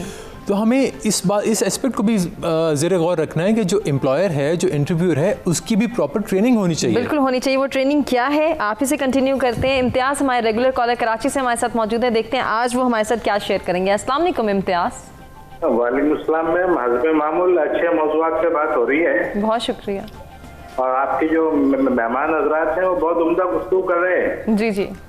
लेकिन मैं थोड़ा सा इससे हट के बात करना चाहता हूँ कि सच है बात मगर है रुसवाई की। मसला ये है कि ये तो किसी मौजूद माशरे में, ये पुरवकार माशरे में एक पढ़े लिखे जो कि वाकई जहाँ इंसानियत का दौर दौरा हो, राज हो, वहाँ की बातें कर रहे हैं। यहाँ 90% इंटरव्यू अंधा लंगड़ा लूला बहरा, अगर किसी का मामा, किसी का चाचा, किसी का ताया या कोई पर्ची उसके पीछे लगी है, मिनिस्टर की पर्ची लगी है, तो बाखुदा 8वीं पास है, मैट्रिक पास है, 3rd डिवीजन है, उसको अफसर की जगह पे अपॉइंट कर लिया जाता है। तो ये बात अच्छी है, होना तो ऐसा ही चाहिए कि एक तरीक़ेकार है इंटरव्यू का, बंदे की शख्सियत का पता चले, उसके बॉडी लैंग्वेज से पता चले कि ये वफादारी करेगा इदारे के साथ या नहीं करेगा। ये एक अच्छी चीज़ है और तैयारी बच्चे करते हैं। मगर जब माशरे में सारे लोग देखते हैं कि मामला पर्ची पे है, तो बाखुदा मैं सैकड़ों ऐसे लोगों को जानता हूँ जो कई लोगों से ज़्यादा क्वालिफाइड होते हैं, हुनरमंद होते हैं हर लिहाज से, हर शोबे में, मगर पर्ची ना होने की वजह से उनको रिजेक्ट कर दिया जाता है। तो इंटरव्यू ये होना चाहिए, अच्छे माशरे की बात है। ठीक है, बहुत शुक्रिया इम्तियाज़, आपने पार्टिसिपेट किया और अपना पॉइंट ऑफ व्यू हमारे साथ शेयर किया। जी फैसल, अब अपनी बात ही कंटिन्यू करें। जी मैं बिल्कुल कंटिन्यू करता हूँ कि हम लोग बात कर रहे थे gender based voice and tones की और किस तरीके से आपने ख़ुद को प्रेजेंट करना, और एम्प्लॉयर की ट्रेनिंग यानी इंटरव्यूअर की ट्रेनिंग भी बहुत ज़रूरी है कि उसने किस तरीके से ख़ुद को प्रेजेंट करना है। अगर आप इंटरव्यू देने जा रहे हैं और उसने कहा हाँ जी बताओ अपने बारे में, अब आप शुरू हो गए अपने बारे में बता रहे हैं, लेकिन एक अच्छा इंटरव्यूअर हमेशा आइस ब्रेकिंग करता है, अपना इंट्रोडक्शन करवाता है, अपनी टीम को इंट्रोडक्शन करवाता है, अपनी कंपनी के बारे में बताता है। ठीक। और अगर आप इंटरव्यू देने जा रहे हैं और इंटरव्यू आपने दिया है, तो उसमें आपकी रिस्पॉन्सिबिलिटी है कि अगर इंटरव्यूअर आइस ब्रेकिंग नहीं कर रहा तो आप कर दें। ठीक है sir, this is really a nice tie you are wearing, बहुत अच्छा आपने कलर पहना है। मैं बिल्कुल ठीक हूँ। अगर उसने आपसे पूछा कि क्या हाल है भाई, मैं बिल्कुल ठीक हूँ सर, आप बताइए, आजकल बहुत गर्मी हो गई ना, हाँ ठीक है। ये इंटरव्यू से पहले की चीज़ें जो आइस ब्रेकिंग मदद देती हैं। ठीक। और अगर आप थोड़े से कंफ्यूज्ड हैं, शेकी हैं, आपकी वॉइस मतलब उतनी कंफर्टेबल और कॉन्फिडेंट नहीं है, तो उसके लिए ये कि जब आप बाहर हैं, इंटरव्यू से पहले हैं, तो आपके पास वो सब नॉलेज होना चाहिए कि मैंने प्रेजेंट क्या करना है। जब आपके पास प्रेजेंट करने की कुछ चीज़ होगी तो ऑटोमेटिकली कॉन्फिडेंस आपके अंदर आ जाएगा। अब आपने कम्युनिकेट करनी है कोई चीज़, इसमें स्ट्रेस, पॉजेस, पंचुएशंस बहुत इंपॉर्टेंस रखती हैं, और डेफिनेटली आपके फेशियल एक्सप्रेशंस भी। फॉर एग्जांपल अगर मैंने कम्युनिकेट किया है कि मैं बहुत इंटेलिजेंट हूँ, ठीक है, मैंने बहुत फ्लैट बता दिया, ठीक है, तो वो कहेगा मुझे पता है कितने इंटेलिजेंट है। सही है, बिल्कुल। तो उसमें आपने इमोशंस खुद डालने हैं। मैं बहुत इंटेलिजेंट हूँ, मैंने बहुत काम किया है, मैंने जो काम किया उसमें ज़्यादातर काम कस्टमर सर्विस के ऊपर था। अब जॉब है कस्टमर सर्विस की, तो मैंने एम्फेसाइज उस वर्ड पे करना है जो मैं फीड करना चाह रहा हूँ अपने इंटरव्यूअर को। डेफिनेटली। और उसने कहा अच्छा कस्टमर सर्विस पे, यार हमारा कस्टमर सर्विस का एक टास्क है सर, मैं इसके साथ क्या करता हूँ, लेकिन मेरा कंप्यूटर का नॉलेज बहुत अच्छा है। वो कंप्यूटर का उसके जहन में बैठ गया। तो आप डिराइव करते हैं ऑटोमेटिकली एम्प्लॉयर को। और जब आप कम्युनिकेट करने लगे, आपकी टोन अगर ऐसी है, फ्लैट है, तो उसमें एक्सप्रेस करने के भी डिफरेंट तरीके हैं। ठीक है, अगर आपने फीमेल एस्पेक्ट के हवाले से बात की कि फीमेल्स बात करती हैं, तो वो कुछ कॉन्फिडेंट फीमेल्स हैं, कुछ मिड कैटेगरी है और कुछ बिल्कुल लो कैटेगरी है कम्युनिकेशन में। जो मिड कैटेगरी है वो तो ठीक काम चल जाता है, लेकिन अगर लो कैटेगरी है तो वो उनकी वॉइस ऑफ टोन और टोन भी दोनों लो पिच पे आ जाती हैं। सर मैंने बहुत काम किया है, मैं ऑफिस भी काम कर लेती हूँ, ऐसा लगता है कि घर के काम से थकी हार। नहीं बेटा तुमसे ना हो पाएगा, रहने दो। तो ये चीज़ें बहुत इंपॉर्टेंट है। ठीक है, अच्छा अगर इंटरव्यूअर या एम्प्लॉयर ये समझ जाता है कि इसमें वो स्किल्स हैं जो मुझे रिक्वायर्ड हैं, फॉर एग्जांपल अगर मैंने सीक्वल पे काम करना है, मैंने डेटाबेस पे काम करना है, जावास्क्रिप्ट पे काम करना है, तो मुझे उसमें इस इंडिविजुअल की कम्युनिकेशन की जरूरत नहीं है। ठीक, इसमें नॉलेज होना चाहिए। ठीक है बेटा, आपने इस पे काम किया, okay perfect, you are suitable for the job. लेकिन अगर आपका जॉब रोल ही कम्युनिकेशन का है, आपने प्रेजेंटेशन करनी है, आपने फ्रंट डेस्क पे बैठना है, तो आपकी कम्युनिकेशन बहुत इंपॉर्टेंट है। बिल्कुल ऐसे ही। उसमें वो गेज करते हैं कम्युनिकेशन स्किल्स को, कम्युनिकेशन ट्रेड्स को, कम्युनिकेशन स्टाइल्स को, आपकी बॉडी लैंग्वेज को। ठीक है, अगर आप अथॉरिटेटिव होकर बैठ जाएं कि सर ठंड बढ़ी है, आज मैं क्या करूँ, मुझे बताएं, तो वो अलग चीज़ है। लेकिन अगर आप अपनी बॉडी लैंग्वेज यूज़ कर रहे हैं, स्ट्रेस पॉजिटिव फेशियल एक्सप्रेशंस को यूज़ कर रहे हैं, तो बहुत इंपॉर्टेंट रखता है इस हवाले से। बिल्कुल, इनको हमने मद्देनज़र रखना है। और एक और चीज़ जो कम्युनिकेशन के हवाले से इंपॉर्टेंट है, इसमें भी साइकोलॉजिकली हमें बहुत सारी चीज़ों को देखना है कि कुछ लोग बहुत ज़्यादा रिपीट कर रहे होते हैं वर्ड्स को, बहुत ज़्यादा जो है वो पॉजेस ले रहे होते हैं, आ का इस्तेमाल करते हैं कि सुनने वाला इरिटेट हो जाता है, या फिर एक ही वर्ड को बार बार प्रोनाउंस करना। हम ये देखते हैं कि बहुत ज़्यादा लोग यू नो करते जाते हैं। शायद इसके पीछे वो अपनी इनसिक्योरिटी को छुपा रहे होते हैं, अपने कॉन्फिडेंस को बूस्ट अप करने की कोशिश कर रहे होते हैं, या फिर बहुत ज़्यादा रुक के बोलना। बहुत सारी चीज़ें साइकोलॉजिकली भी डील करनी ज़रूरी है। इस पर हम हफ्सा का कमेंट लेंगे कि हफ्सा हमें किस तरह से बताएंगी, क्या सोल्यूशंस हैं उनकी नज़र में कि जो लोग रिपीटिशन ऑफ वर्ड्स करते हैं जो कि सुनने वाले के लिए इरिटेटिंग होते हैं, गो कि वो बहुत काबिल होते हैं, अहलियत रखते हैं और यकीनन वो सूटेबल भी होते हैं बहुत सारी जो है वो डेजिग्नेशंस के लिए, बहुत सारी जॉब अपॉर्चुनिटीज़ के लिए, लेकिन कहीं ना कहीं वो लैक कर रहे होते हैं अपनी कम्युनिकेशन की वजह से। बहुत सारी ऐसी चीज़ें जो कि उनके लिए एक फ्लॉ का बायस बन जाती हैं, उसको कैसे ओवरकम करना है, कैसे अंडरस्टैंडिंग डेवलप करनी है कि हम इसको किस तरह से समझ के इस पर पूरा उतर सकते हैं। कुछ लोग ऐसा भी कहते हैं कि हमने इस वर्ड का इस्तेमाल नहीं करना, लेकिन वो अपनी थेरेपी में या अपनी तमाम तर गुफ्तगू में उसी वर्ड को बार बार इस्तेमाल कर रहे होते हैं। इस पर भी कमेंट लेंगे हफ्सा का। एक ब्रेक के जाने हम बड़े ब्रेक से वापस आते कंटिन्यू करते हैं।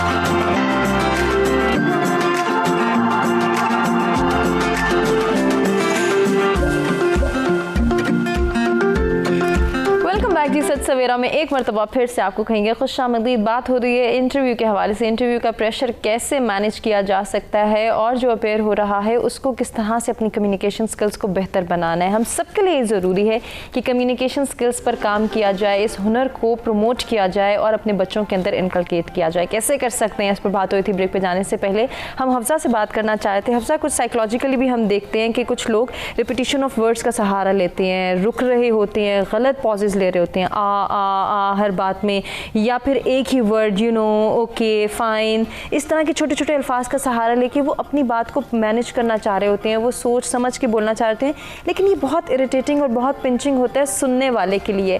अब यहाँ पे भी थोड़ा सा साइकोलॉजिकली खुद को डील करना, अपनी इनसिक्योरिटीज़ को ओवरकम करना ज़रूरी है। कैसे कर सकते हैं? बेसिकली वो अपने आप को साइकोलॉजिकली ही डील कर लेते हैं कि जब उनके पास वो बात कहने की नहीं होती, they don't have those words और दोज मटीरियल और that knowledge they have to be, they need to deliver at that time.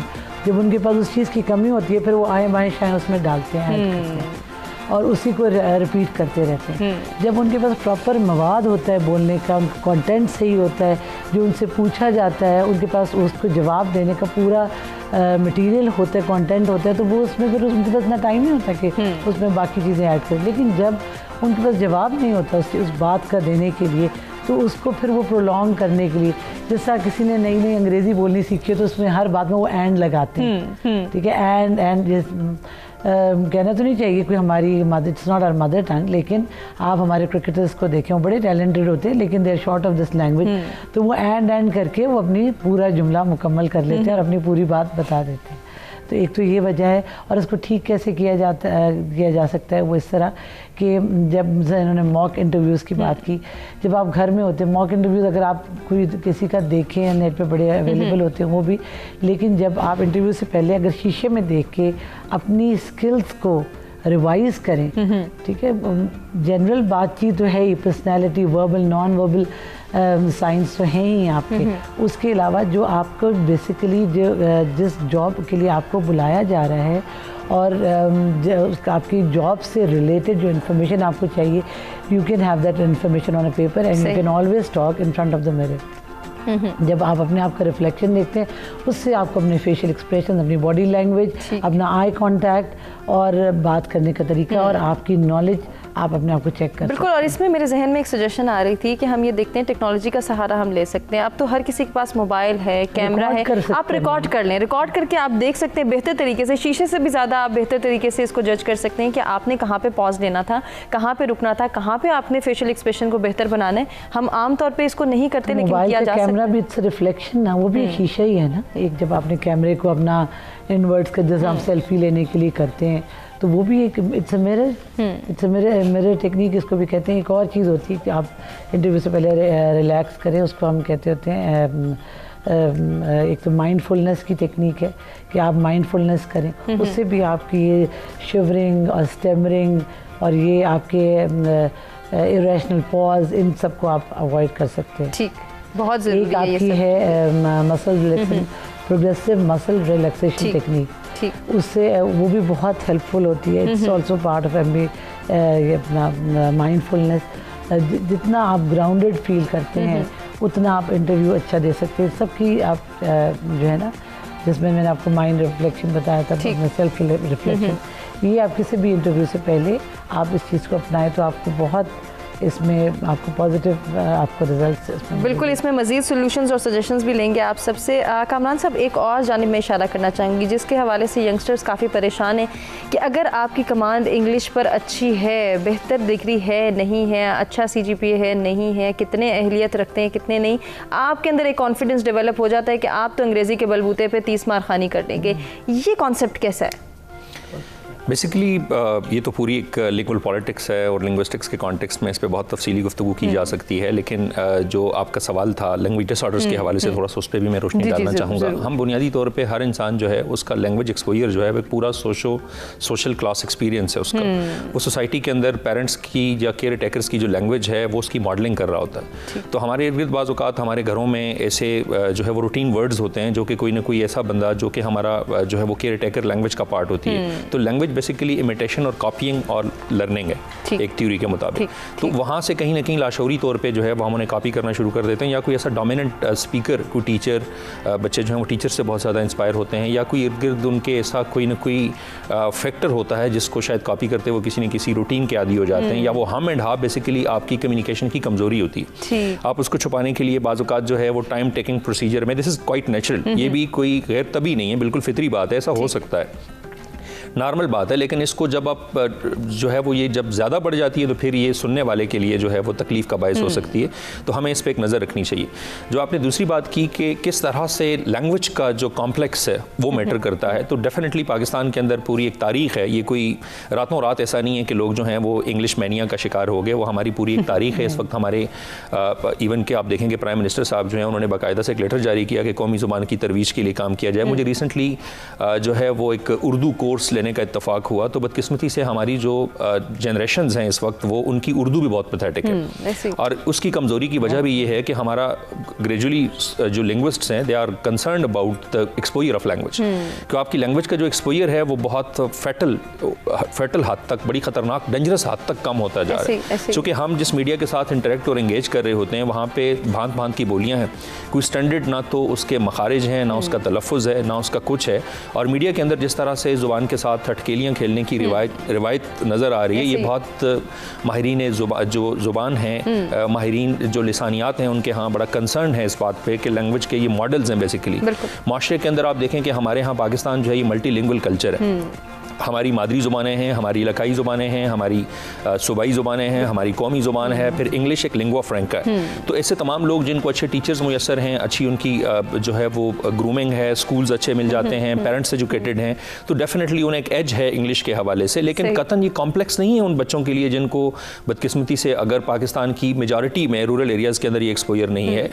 ये एक लैंग्वेज है, और लैंग्वेज पूरी जो है वो एक नर्चर है। आप बेसिकली अपने इर्द गिर्द किसी भी वक्त, आज टेक्नोलॉजी का दौर है, वो बिल्कुल ideal native speakers exposure create कर सकते हैं जिसके ज़रिए से आपकी लैंग्वेज लर्निंग जो है वो बेहतर हो सकती है। ये बिल्कुल दुरुस्त बात है कि पाकिस्तान में लैंग्वेज के हवाले से हमारी बहुत सी महरूमियाँ हैं, और इंग्लिश को स्टेटस लैंग्वेज या स्टेटस कॉन्शियस होते हुए एक स्टेटस सिंबल के तौर पे इसको बहुत ज़्यादा जो है वो अर्ज पाई जाती है लोगों में, और लोग बड़ा कॉम्प्लेक्स फील करते हैं। बाज़ औक़ात वो ऐसे हो जाते हैं कि वो बड़े रिजिड हो जाते हैं, जब नहीं आती या इंग्लिश पे कमांड नहीं हो रही होती तो वो कहते हैं कि जनाब ये गुलामी की शायद कोई सिंबल है। तो लैंग्वेज है, और लैंग्वेज एक टैलेंट है, जैसे दुनिया की और ज़ुबान है, इंग्लिश भी एक ज़ुबान है, और इसके साथ अगर आपका कैरियर लिंक्ड है, आपकी ग्रोथ लिंक्ड है, तो nothing is wrong to master it, और दिस इज क्वाइट पॉसिबल। क्योंकि जिस तरह बच्चा जो है वो बेसिकली अपनी फर्स्ट लैंग्वेज सीखता है, माहिरीन लिसानियात कहते हैं, वो सबसे पहला उसका नेचुरल प्रोसीजर होता है लिसनिंग। बिल्कुल।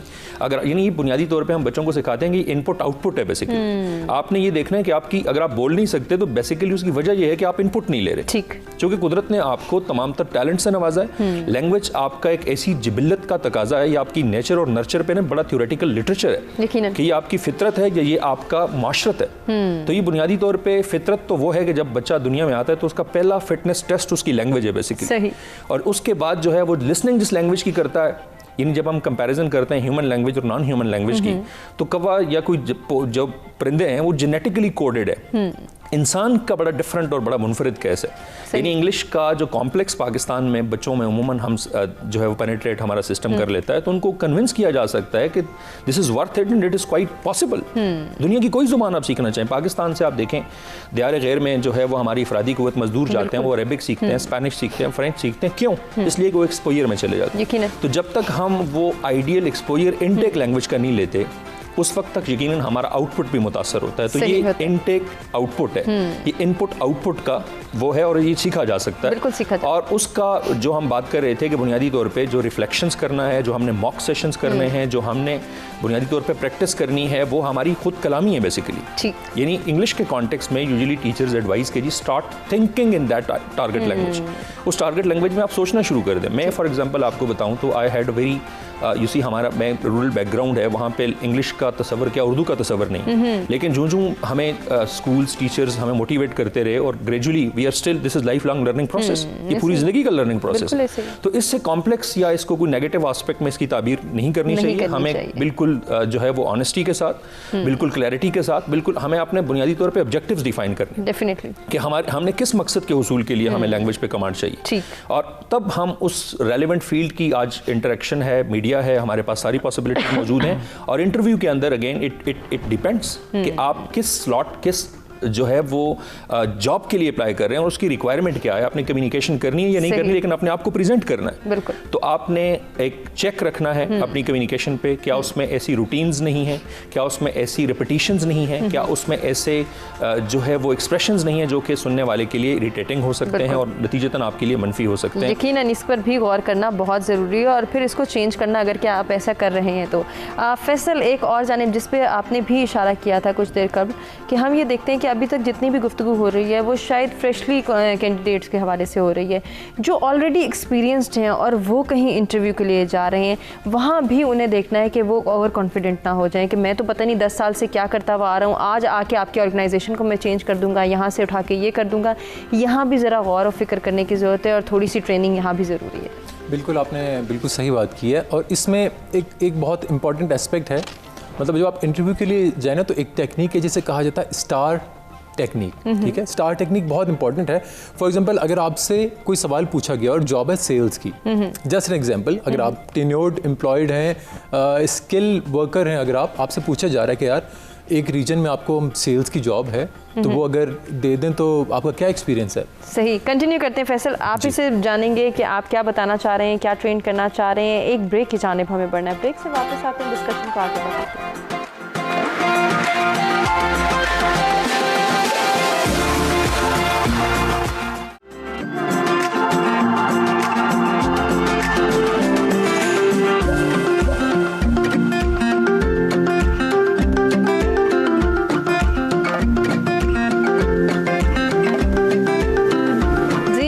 बैक सवेरा में एक मरतबा फिर से आपको कहेंगे खुशामदीद। हमारे आज के प्रोग्राम का ये लास्ट सेशन है जिसमें हमेशा की तरह हम सॉल्यूशंस और सजेशंस को डिस्कस करेंगे अपने तीनों मेहमानों से और जानेंगे कि हमने किस तरह से अपने नौजवानों को डील करना है। जो इंटरव्यू कंडक्ट कर रहे हैं उनके एंड से भी बहुत सारी चीज़ों को मैनेज करना ज़रूरी है और जो इंटरव्यू में अपेयर होने जा रहे हैं उन्हें क्या क्या तैयारी करनी है उस पर तो हमने बात की। कुछ की पॉइंट्स ले लेते हैं जो कि हर किसी के लिए ज़रूरी हैं, लेकिन उससे पहले हम जो फैसल से बात करते ब्रेक पर जाने से पहले उनसे गुजारिश करेंगे कि वो अपनी बात को मुकम्मल करें। जी फैसल। जी, मैं बात कर रहा था कि अगर आपको सिचुएशनल इंटरव्यू में आपसे पूछा जाता है, कोई बात पूछी जाती है कि for example specific job nature है, आप सेल्स की जॉब के लिए आप जा रहे हैं और आपसे पूछा गया कि जनाब बताएं कि इस ख़ास एरिया में सेल्स मैनेजर की जॉब है, तो आपका एक्सपीरियंस है कुछ? तो इसमें आप यूज़ करें स्टार मेथड, जो जवाब देने के लिए सबसे अच्छा है। और स्टार मेथड है कि सिचुएशनल होना चाहिए आपका रिप्लाई, टास्क ओरिएंटेड होना चाहिए, एक्शन ओरिएंटेड होना चाहिए और रिजल्ट ओरिएंटेड होना चाहिए। फॉर एग्जांपल, अगर आपसे पूछा गया सेल्स को तो आपने ये कहना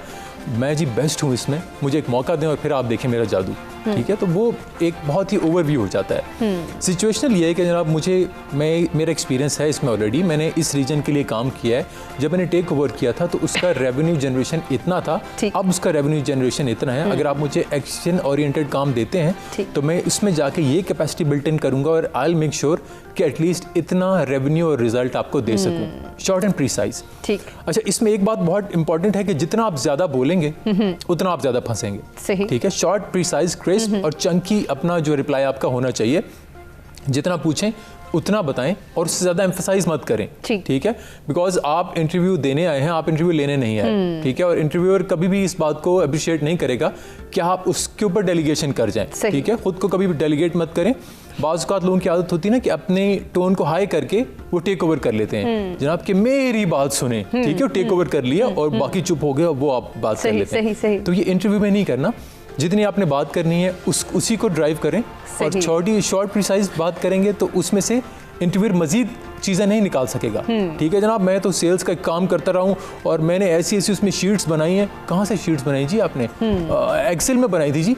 एक्सेल का आपको आता है? ट्रांसफॉर्मेशन क्या होती है, ट्रांसफॉर्मेशन कैसे? तो आप फंस गए। ठीक है, तो आप शॉर्ट एंड प्रिसाइज चंकी आप रिप्लाई करें तो आई एम श्योर कि इन सब चीज़ों को फोकस करते हुए एक अच्छा इंटरव्यू आप प्रिपेयर कर सकते हैं। कुछ सजेशंस लेनी है अपने तीनों मेहमानों से और कुछ ऐसे फंडामेंटल्स, कुछ ऐसे रूल्स जो कि हर किसी के लिए मैंडेटरी हैं। आपसे स्टार्ट करना चाहूँगी, साइकोलॉजिकली खुद को बैलेंस करने के लिए किन किन रूल्स पर हमने अमल करना है?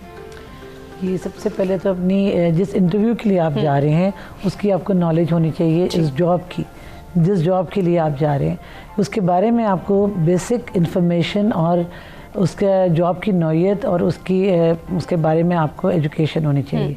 फिर उसके बाद जैसे आप सारे को सम अप कर लिया जाए तो उसके लिए आपकी बॉडी लैंग्वेज, आपके फेशियल एक्सप्रेशंस, आपका वे ऑफ ड्रेसिंग, आपका कॉन्फिडेंस, जिसके लिए मैंने अभी बताया कि how to improve yourself emotionally is while taking your interview by yourself in front of the mirror और in front of the camera. आप खुद भी ले सकते हैं, खुद भी कह सकते हैं।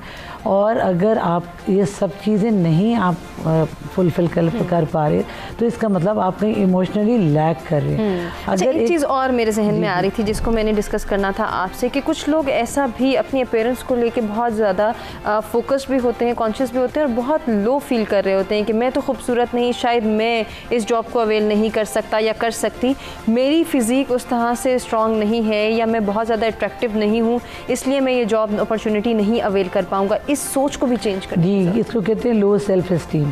जब आपकी सेल्फ एस्टीम लो होती है ना तो फिर आपका कॉन्फिडेंस भी उससे लो हो जाता है। आप हमेशा एक negative thought, it's all of the negative thoughts which are coming to you, तो आपको नेगेटिव सोचना नहीं है, नेगेटिव थॉट्स नहीं सोचने। और फिर अगेन सारे साइकोलॉजिकल और ये इमोशनल प्रॉब्लम्स ये आपकी चाइल्डहुड बेस होते हैं कि आपको कितनी ज़्यादा आप पर स्ट्रिक्टनेस की गई है, कितना आपके एगो को बूस्ट किया गया या नहीं किया गया। बच्चों के छोटे ऐसा गेम्स हैं, स्पोर्ट्स डे क्यों इम्पोर्टेंट होता है बच्चों की लाइफ में? क्योंकि ये आपका फ्यूचर को शेप अप कर रहा होता है, उसमें आपको बकअप किया जाता है, आपको उसमें एक स्ट्रेंथ मिलती है। जब आप बेशक आप फर्स्ट सेकंड थर्ड नहीं भी आते, लेकिन जब आपके टीचर्स और आपके पेरेंट्स बताते हैं कि पार्टिसिपेट करना ही बड़ी बात है, तो ये सब चीज़ें आपकी सेल्फ एस्टीम को बढ़ाती हैं। और ये सब चीज़ें, ड्रामाज, बच्चों की जितनी भी एक्स्ट्रा करिकुलर एक्टिविटीज़ हैं, आपकी स्पीचेज़ हैं, क्लास में बोलना है, ये सब चीज़ें आपकी पर्सनैलिटी को शेप करती हैं और ये आपको हेल्प करती हैं फ्यूचर इंटरव्यूज़ में। और उसको आप बाद में, ये I am just talking about the normal people, एक इमोशनली स्ट्रेस्ड और अपसेट और लो सेल्फ एस्टीम के इंसान के लिए बात नहीं करिए। एक नॉर्मली जो एक आप इंटरव्यू से पहले एक आपको फीलिंग होती है, थोड़ा सा उसमें भी आपको थोड़ा सा लो सेल्फ एस्टीम फील होती है, थोड़ा सा आप घबराते भी हैं, ये चीज़ों को इम्प्रूव करने के लिए जो मैंने आपको पहले स्टेप्स बताए वो और ये कि आप अपने आप को बताते हैं कि नहीं आई कैन डू इट, लेकिन उसके लिए आपके प्रॉपर नॉलेज होना ज़रूरी है। आप सिर्फ ओवर कॉन्फिडेंस, आजकल के लोगों में ज़्यादा मसला ओवर कॉन्फिडेंस का है क्योंकि हर किसी के पास, सामने बताया, कैमरा मौजूद है और बोलने, चाहे सही बोलना आता हो या ना आता हो, वो कहते हैं जी बोलना हमारा हक है। जिसके लिए उन्होंने अब कुछ व्लॉग्स कर रहे हैं, किसी उनको ज़बान की कैद नहीं है और दे आर सो कॉन्फिडेंट, बस जो मुंह में आया बोले चले गए। लेकिन ये चीज़ें आपको हेल्प नहीं करती। ओवर कॉन्फिडेंस आपको किसी भी इंटरव्यू में हेल्प नहीं करता, बल्कि आपके लिए नुकसान का सबब ही बनता है। अच्छी बात आपने की, अच्छी सजेशंस आपकी जानिब से भी आए। कामरान साहब, आपसे भी गुजारिश, कोई सजेशंस आपके माइंड में हो जो आप देना चाहें हमारे व्यूअर्स को, नौजवानों को, तो वो सजेस्ट कर दीजिए और साथ ही अपना पैगाम भी दीजिए। देखें, ये बड़ी इंपॉर्टेंट मौजू था जिस पे आज हमने अपने नौजवानों की रहनुमाई के लिए जो है वो आज अपने गुफ्तगू अरेंज की। हमें अपनी प्रिपरेशन करनी है, हमें अपनी प्रेजेंटेशन करनी है, हमें परफेक्शनिस्ट नहीं होना, हमें जो है वो अपनी सेल्फ आइडेंटिफिकेशन करनी है कि किस शोबे के लिए हम मुनासिब हैं। और जब हम गुफ्तगू या कम्युनिकेशन या इब्लाग की बात करते हैं तो बड़ी इंपॉर्टेंट सिफ़ात हैं, आज उस पर तफसीली गुफ्तगू हुई, उसको समअप करूँगा कि खैरुल कलाम मा कल्ला वदल्ला। इंटरव्यू के अंदर जो आपकी इंटरेक्शन की खूबसूरती है वो ये है कि वो ब्रेविटी हो और परफेक्शन हो, मुदल्लल हो, और इन उसूलों के तहत हम ऐसा कर सकते हैं। मैं अपने यकीनन बात को ख़त्म करने के लिए बात यकीनन अपने नौजवानों से या सुनने वालों नाजरीन से कहना चाहूँगा कि हमें ये नहीं सोचना कि हमने इंटरव्यू देना है। इस वक्त पाकिस्तान में जो मार्केट सिचुएशन है उसमें हमने जो है वो आउट ऑफ बॉक्स एक नई थ्योरी डेवलप करनी है अपने सेल्फ कॉन्फिडेंस को बूस्ट करते हुए कि हमने बजाय इंटरव्यू देने के इंटरव्यूअर बनना है, इंटरव्यू लेने वाला बनना है। और वो इंटरव्यू लेने वाले बनने के लिए जॉब्स एक जो है वो लास्ट रिजॉर्ट, सही, ठीक है, बड़ी खूबसूरत बात है। आप मज़हब के कॉन्टेक्स्ट में देखें कि तिस्सत आशार रिस्क फ़ित तिजारा, दुनिया का 10 में से 9 है से रिस्क तिजारत के अंदर है। और अगर आज जो है वो पढ़े लिखे नौजवान अगर हाथ पे हाथ तेरे वो कहा था ना कि मुंतज़र फ़रदा हैं, आप ये मुंतज़र रहेंगे कि आपकी शॉर्ट लिस्टिंग होगी, आपको जॉब मिलेगी, और अगर नहीं मिलेगी तो खुदा न खास्त आप फ्रस्ट्रेटेड हो जाएंगे। ऐसा बिल्कुल नहीं होना। कुदरत ने आपको ये खूबसूरत ज़िंदगी अता की है और ये पूरा जहान खोला है। आप हिजरत करें, आप सर्च करें, आप डिग आउट करें अपॉर्चुनिटीज़, और आप जो है वो एंटरप्रेन्योरशिप करें। आप जो है वो अपने छोटे छोटे काम शुरू करें, बजाय इसके कि आप जो है वो जॉब, चाहे जितनी बड़े लेवल की जॉब हो ना, वो बहरहाल जॉब है यकीनन, और यकीनन बड़ी उसकी अपनी प्रोमिसेस हैं। हमारे यहाँ बदकिस्मती से हमारे कल्चर के अंदर, हमारे शऊर लाशऊर में ये बात इनकलकेट कर दी जाती है कि आपने नौकरी करनी। तो नौकरी करना यकीनन बड़े एजाज़ की बात है। ज़ाहिर है सिस्टम को चलाने के लिए हर शोबे के लिए नौकरी की ज़रूरत होती है, लेकिन मैं अपने नाजरीन को आपके प्रोग्राम के तवस्सुत से ये कंक्लूड करते हुए यकीनन नौजवानों से कहना चाहूँगा कि इस वक्त पाकिस्तान में माशाल्लाह से नौजवान जिस तरह से यूनिवर्सिटीज़ से पास आउट हो रहे हैं, मुख्तलिफ इदारों से प्रोफेशनल स्किल्स के साथ बाहर आ रहे हैं, और वो सारे के सारे अगर मुल्क के इफरादी कुव्वत में जो जॉब्स का पोर्शन है उसी पे ही अपनी आंखें रख के मुंतज़िर हो जाएंगे तो ये बहुत मुश्किल होता जा रहा है। हमने एंटरप्रेन्योरशिप की तरफ जाना है, हमने अपने छोटे छोटे इनिशिएटिव्स लें, और आप यकीनन देखेंगे कि खुशहाली इंशाल्लाह आपका मुकद्दर होगी और आपका इंतज़ार कर रही है। खूबसूरत मैसेज। फैसल, आप क्या पैगाम देना चाहेंगे हमारे? मैं ये कहना चाहूँगा जी, short and precise in a nutshell, कि इंसान जो है एक एवरेज इंटेलिजेंट इंसान 10% ब्रेन अपना मैक्सिमम लाइफ में यूज़ करता है। 90% स्टिल जो है वो वैकेंट रहता है, उसको यूज़ किया जा सकता है। आप मल्टीटास्किंग करें, मल्टीपल चीज़ें आप सीखें, मल्टीपल काम करें। अगर आपने जॉब का एक्सपीरियंस लेना आप डेफिनेटली लें, लेकिन आप खुद को अपग्रेड भी करें। ठीक है, 20 साल पहले के जो एम्प्लॉयज़ थे वो अभी करंट एम्प्लॉयज़ से बहुत पीछे हैं। ठीक है, टेक्नोलॉजी के एस्पेक्ट में देखें, आर्टिफिशियल इंटेलिजेंस में देखें, और इसमें एक एस्पेक्ट बहुत इंपॉर्टेंट है। वो कहते हैं ना कि सुना है बोले तो बातों से फूल झड़ते हैं, चलो ये बात है तो बात करके देखते हैं। बिल्कुल। तो ये बात करने का एस्पेक्ट बहुत ज़रूरी है। आपने बात करनी है, इंटरव्यू में अपेयर होना बहुत ज़रूरी है। सही। अगर आप डर गए कि मैं नहीं, ये नहीं हो पाएगा, मैं नहीं जाऊँगा, तो वो नहीं होगा। आपने खुद को प्रिपेयर करना है। क्या पता उन 10 इंटरव्यूज नहीं भी मिला तो एक्सपीरियंस तो गेन कर ही सकते हैं। एक्सपीरियंस आपने गेन किया, और उन 10 इंटरव्यू से सीखने के बाद आप 11th में डेफिनेटली क्वालिफाई करेंगे। बिल्कुल करेंगे, इंशाल्लाह करेंगे। हफ्सा, मुख्तसर सा पैगाम, कोई भी एक? ये मुख्तसर सा यही कि सबसे पहले अपने आप को पहचाने, आपके अंदर कहाँ पे कोई कमियां हैं, कोई जो लैकिंग्स हैं। सेल्फ रिफ्लेक्शन, मैंने आपसे एक बात की थी शुरू में कि अपने आप के सेल्फ रिफ्लेक्शन से पहचाने और उसको फिर उसके ऊपर काम करें। बिल्कुल। एक और मैं छोटी सी बात करूँगी कि इंटरव्यू से मुझे याद है कि मरने के बाद कब्र में भी तो एक इंटरव्यू होना है। बिल्कुल, उसकी तैयारी भी करनी बहुत ज़रूरी है। फिर आखिरत में भी वो एक इंटरव्यू ही है। यकीनन। तो इंटरव्यू से हमारी जान नहीं छूट सकती। खूबसूरत पैगाम। इसी के साथ आज के प्रोग्राम का इख्तिताम करना चाहेंगे। अपने तमाम मेहमानों का शुक्रिया अदा करेंगे जिनसे बहुत कुछ सीखने का मौका मिला, और उम्मीद करते हैं कि आपको भी हमारा आज का प्रोग्राम पसंद आया होगा। अपने फीडबैक से आगाह कीजिएगा, अपना बहुत ख्याल रखिएगा। आपसे चाहेंगे इजाज़त, अल्लाह के बाद।